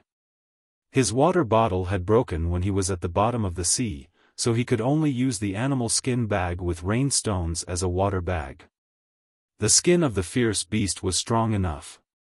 Although the bag had been used to store other things, in order to survive, he didn't care too much. It was a good time to relax. Without the pressure of the sea, every cell in his body seemed to have a carefree atmosphere. His physical strength was rapidly recovering, and Xiao Xian swung his arms and walked along the sand and stones. He didn't go far immediately. For the time being, he didn't detect the existence of other threatening beasts, but if he walked for a while on land, it might not be the case. What he needed now was to quickly replenish his physical strength, not to find a beast to duel. Speaking of which, after being a vegetarian for so long, as a Yanjiao who had always been a carnivore, Xiao Xian felt his teeth itch. Looking at the several camel beasts that were looking at him from a higher place, Xiao Xian couldn't help but imagine them all as roasted whole camels. Xiao Xian still wanted to wait until his physical strength was fully recovered before dealing with the camel beasts. Unexpectedly, the other party was quite alert. It seemed to be aware of Xiao Xian's intention. It raised its head and turned its neck, turned around, and left. It didn't give Xiao Xian any extra glances. Xiao Xian, seeing the camel beasts leave, Xiao Xian didn't chase after them. Instead, he waited until his physical strength was almost recovered and he had enough ability to protect himself before moving. It was really dry here. As he walked forward, the surrounding plants were mostly column-shaped cacti. Some of the flowers on the cacti pillars were eaten by the camel beasts just now. Even though they were animals that were good at living in dry areas, they still needed to replenish their water supply. If they didn't see any fresh water and didn't want to lick the seawater, they could only nibble on the flowers. The flowers on the cacti could provide them with the water they needed to survive temporarily. As he walked forward, there were more and more column-shaped cacti around him. They were also much taller. Even if there were flowers on the cacti, the camel beasts wouldn't be able to eat them. The surroundings were very dry, and there were obvious cracks in many places on the ground. The surrounding heat waves seemed to want to drain all the water from the ground, constantly scraping. However, it didn't take long for Xiao Xian to feel the changes in his surroundings. The wind blowing from the sea was cool, completely different from the heat waves on the ground. The changes in the surroundings cooled the warm and humid air flow over the land, and soon formed a white fog. Standing at a high place, Xiao Xian could see some white fog clouds near the coast. The wind from the sea blew the white fog towards the land. It was as if there was fog around him, and soon, more and more white fog shrouded him.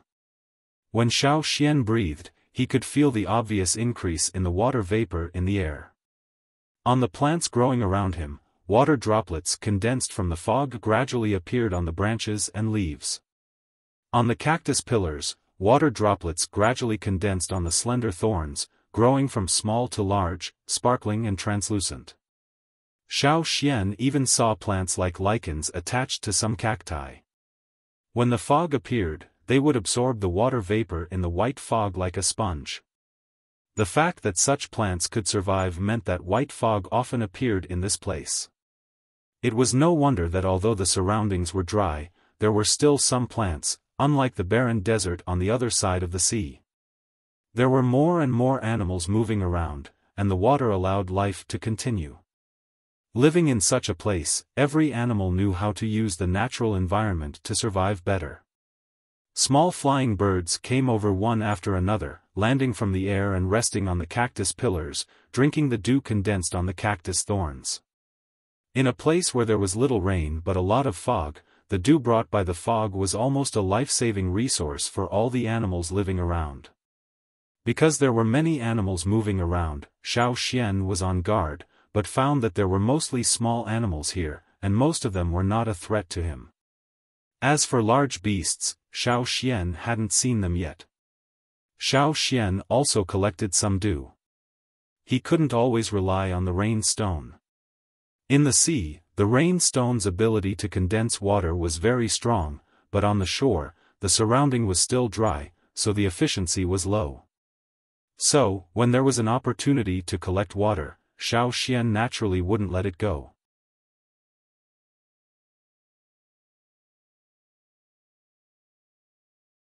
Chapter 354. The further they went, the less dense the fog around them. However, it was still there. Unlike the places he had been to before, there were fewer small beasts active here, and the atmosphere was not as harmless as before. It was full of quiet tension. Xiao Xian tied up the animal skin bag and held the only short knife in his hand. He stepped lightly and cautiously forward. At this moment, Xiao Xian heard voices. He had not seen anyone for a long time, and now he finally heard people's voices. Although he was vigilant, Xiao Xian's heart relaxed a lot. It was good that there were people. He was afraid that this was just an uninhabited land. With a change of direction, Xiao Xian went in the direction of the voices. The fog there was thicker. Listening carefully, there were two people's voices. Moreover, Xiao Xian could understand what they were saying. The language here was more inclined to the language used by the slave owners.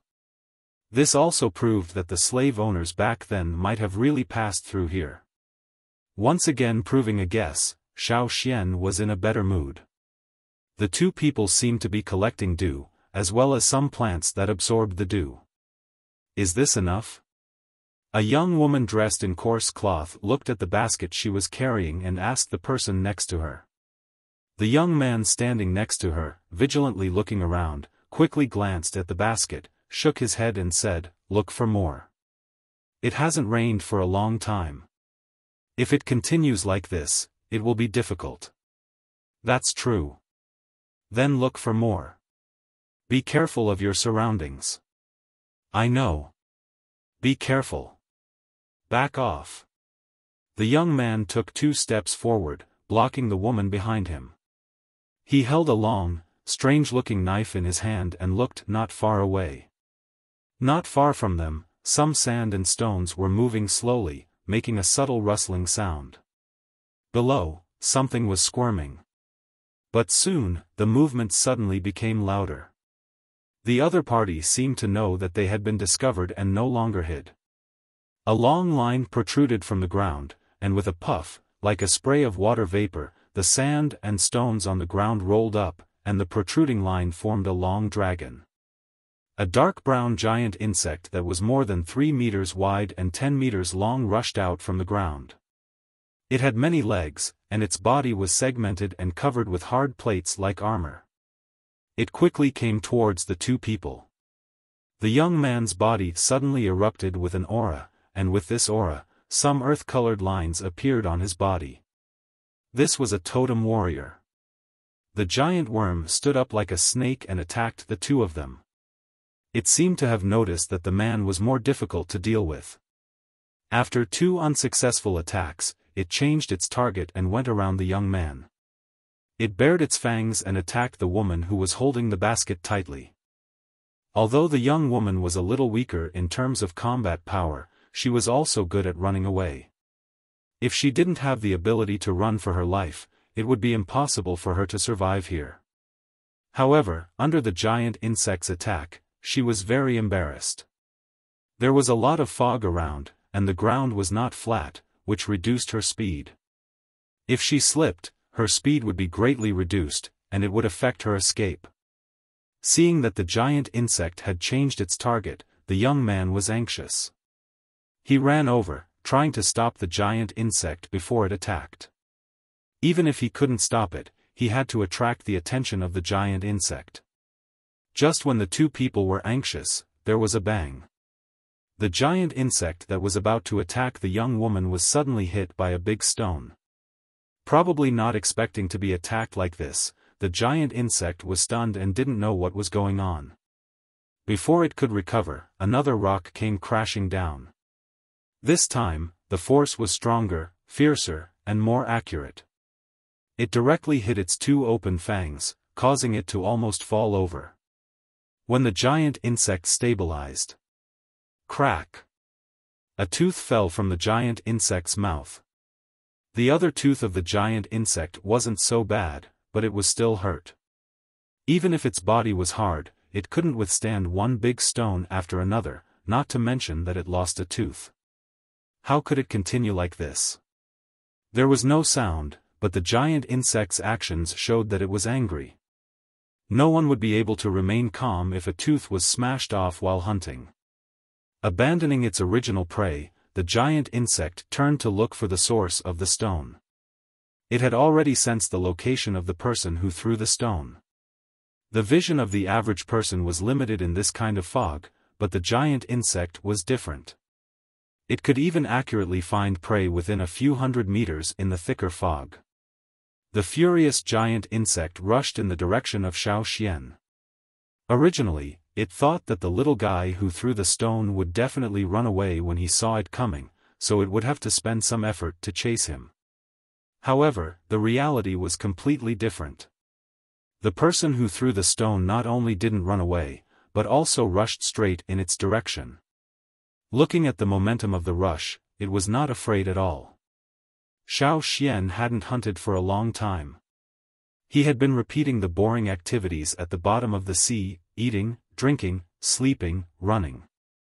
As a Yanjiao, he probably yearned for the exciting hunting life in the mountains. After coming ashore, his hands began to itch. When he saw the group of camel beasts, he almost made a move. If it wasn't for the fact that he needed to recover his strength, he would have done it long ago. Now that he saw the scene in front of him, of course he had to make a move. The totemic power in his body exploded.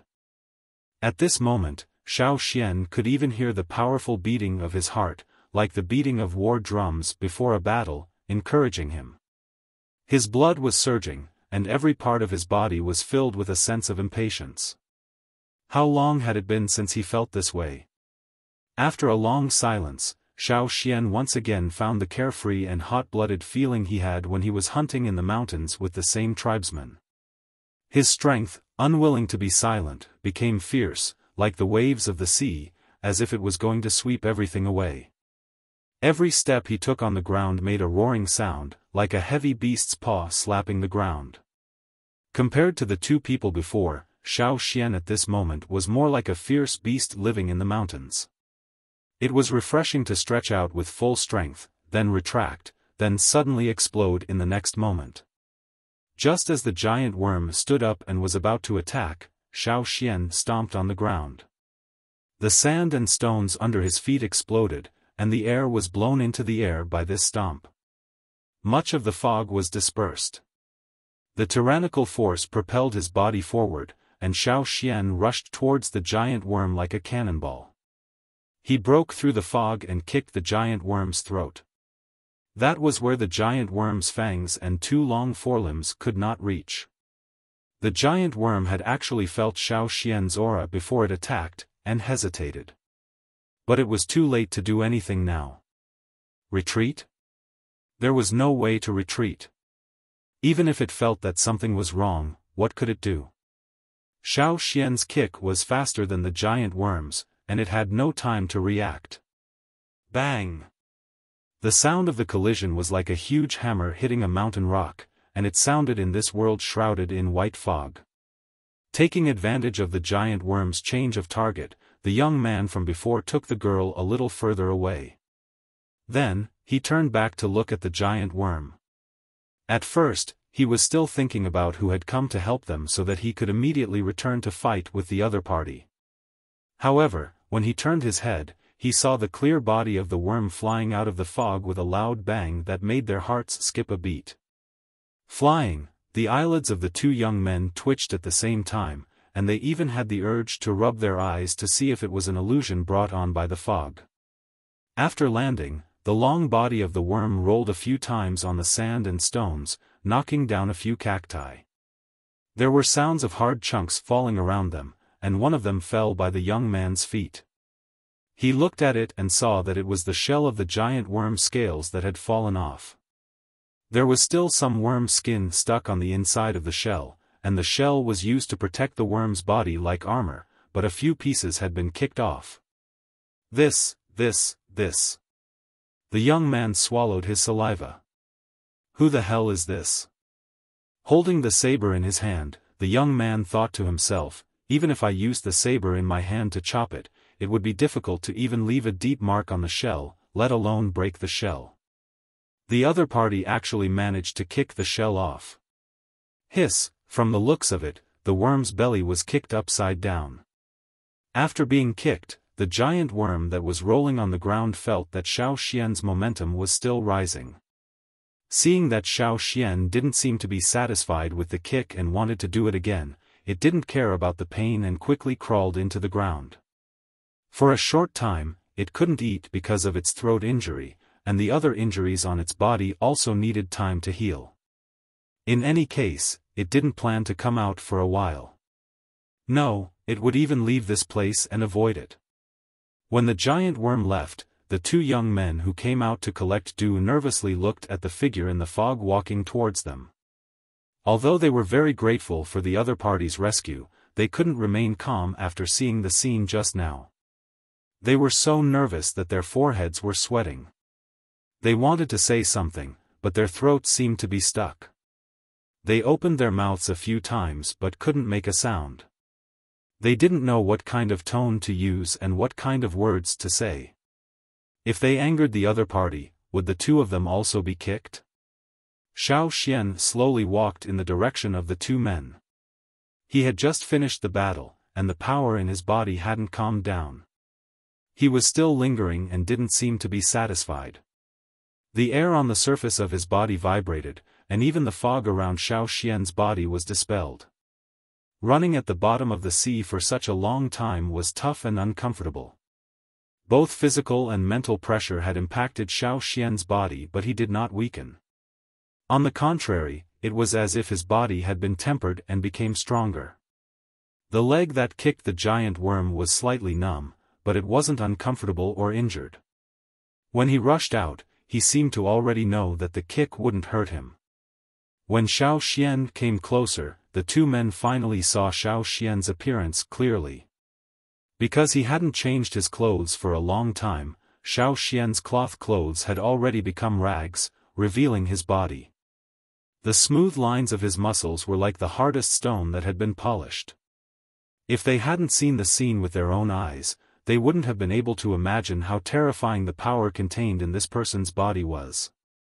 The two men looked at the appearance of the person who had kicked the giant worm. He was quite young, and the other party looked at them with a kind and amiable gaze. He didn't give off a fierce feeling. From appearance alone, the two men really couldn't imagine that this person had such ability.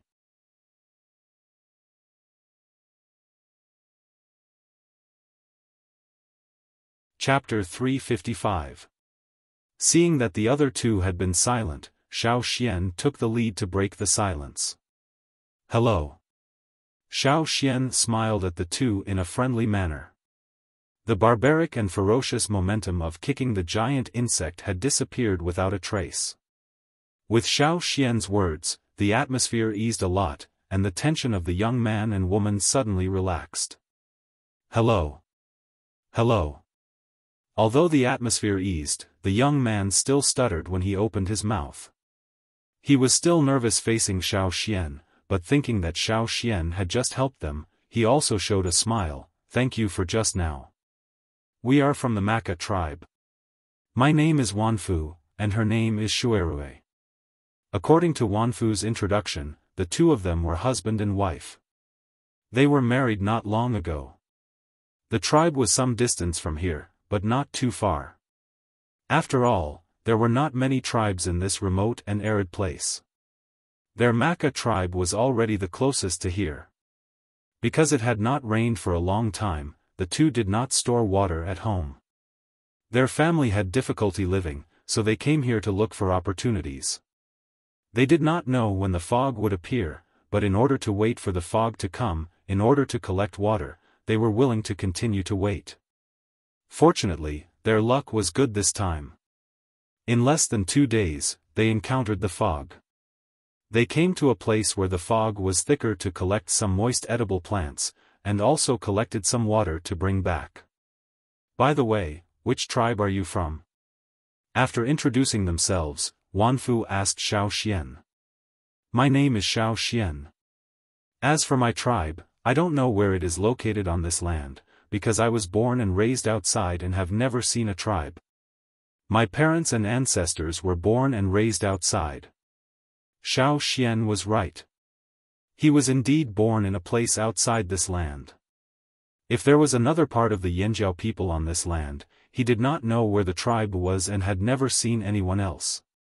Hearing Xiao Xian say so, the expression of the two people looking at Xiao Xian suddenly changed, summed up in one word, pitiful.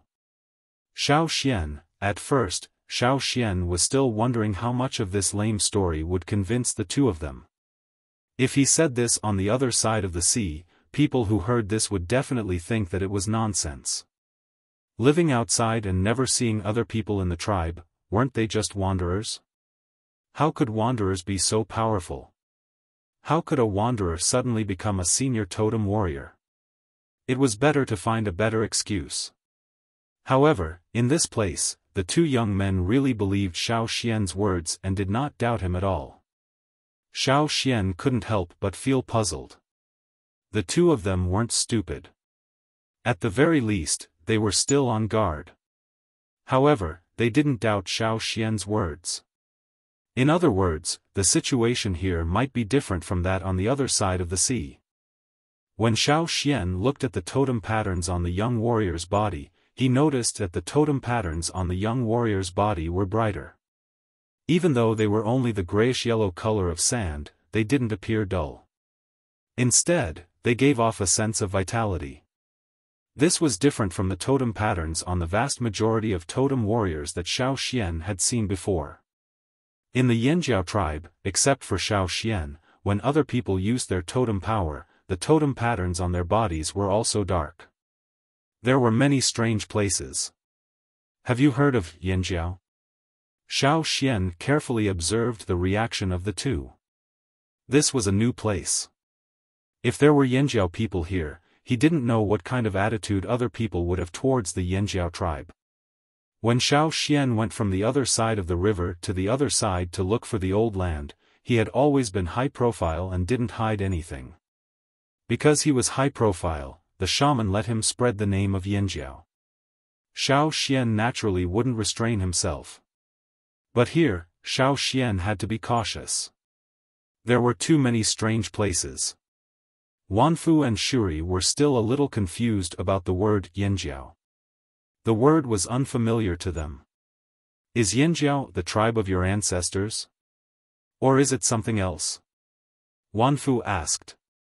Seeing that the reaction of the two people was not defensive and hostile, Xiao Xian nodded and said, yes. Thinking about it, Wanfu scratched his head and apologized to Xiao Xian. I seem to have heard of it, but I can't remember. Then forget it, I'll look for it later. Xiao Xian was slightly disappointed. Wanfu and Shuri saw Xiao Xian like this, and their hearts once again lamented, poor man. For this young man who had helped her and had a poor life, Shuri couldn't help but sympathize, pulling the corner of Wanfu's clothes. Wanfu knew what Shuri meant, and he himself had the same idea, so he said to Xiao Xian, do you have any arrangements now? Why don't we go back to the Maka tribe together? We also want to thank you. Xiao Xian thought for a moment, well, then I'll bother you. He really needed a place to get to know this strange continent well, inquire more information, and get a complete set of clothes to wear. With Xiao Xian following, Wanfu and Shuri were much more relaxed. Knowing that Xiao Xian was strong, they were not too worried. There were not many threatening giant beasts here. Most of the time, they could solve it by themselves. Otherwise, they would not dare to come here with just two people. Encountering a giant insect was just bad luck. After chatting a lot with Xiao Xian, Wanfu also let go of some things and said a lot. We came out with the rest of the tribe. When we came here, we split up, and then we'll meet again in another place. There's no other way. It hasn't rained for a long time, and the spring water on the mountain has been cut off. Everyone's life is difficult, unless we go farther to find water. We don't want to go farther, so we came here to try our luck. Xiao Xian watched them squeeze the water absorbed by the lichen into the clay pot. They did not let go of the lichen. After squeezing the water, they threw it into the basket and brought it back. This lichen was edible. Following Wanfu and Shuri, Xiao Xian also learned some survival methods here, what things could be eaten, and what things could not be touched. If it rains, we don't have to run so far to find dew. Wanfu said with emotion. Although his mouth was full of emotion, he did not complain much. Living in such a dry place, he had long been accustomed to it. In his memory, there were longer dry periods, but they all survived. The methods were found by oneself. Only people who did not want to do anything and did not want to do anything would die of thirst. Seeing the appearance of Wanfu and Shuri, Xiao Xian glanced at the vines wrapped around a tree that was not thick. Some branches of the vines had withered because of the drought a few days ago. Xiao Xian casually tore off a piece, and his hands began to move. Wanfu, who was collecting dew and talking to himself, did not notice Xiao Xian's movements. After a short while, Xiao Xian finished the knot, looked at the conclusion, tore the knot and threw it away. 10 days later, at noon, it should be able to rain. Xiao Xian said. Wanfu and Shuri's movements of collecting water paused because of this sentence, and they both looked at Xiao Xian in surprise. You know how to read the weather? A little. Xiao Xian did not say much. Wanfu and Shuri looked at each other, not knowing whether to believe Xiao Xian's words or not. However, no matter what, they still had to collect dew now. Even if it rained 10 days later, they still needed to get through these 10 days. After the jars and baskets were full, the two left and went to the place where they agreed to meet with the tribes. The further they went, the thinner the fog became, and the air became hotter. When they felt the scorching heat again, the surroundings were still dry and barren, far less vibrant than the fog-shrouded place. When they went to the meeting place, Wanfu hunted a beast, and Xiao Xian also hunted too. Although they were not as good as the giant worm, they had more meat. Even if the giant worm was a vicious beast, it did not have much meat and could not eat much. Xiao Xian, who has been a vegetarian for a long time, did not care about being picky. Of the two beasts, one was for Xiao Xian to eat himself, and the other was for Wanfu after he went to the Maka tribe. He planned to stay in the Maka tribe for a while, so naturally, he had to bring some gifts. He could not rely on the credit of saving people. When the sun was slanting, Xiao Xian also saw the other people of the Maka tribe who came out with the Wanfu couple. Several of them were injured, but fortunately, no one died. This was already a very good situation. Wanfu introduced Xiao Xian to them. Originally, when they saw Xiao Xian's rags, they still had some disgust. When they caught a glimpse of the two beasts that Xiao Xian hunted, their faces eased a lot. Some of them also hunted some beasts, but they were not as good as Xiao Xian's, and the quantity was not as good. When they returned to the Maka tribe, the others saw Xiao Xian carrying two beasts and chatting with Wanfu easily. He was not even out of breath, and they could not help but be surprised. However, the Wanfu couple also said that after seeing Xiao Xian throw a stone at the giant worm and kick the giant worm, they were not surprised. You're tuning in to the Xiaofan's Wuxia Tales YouTube channel. Don't forget to subscribe and join us on this journey to catch the most captivating stories.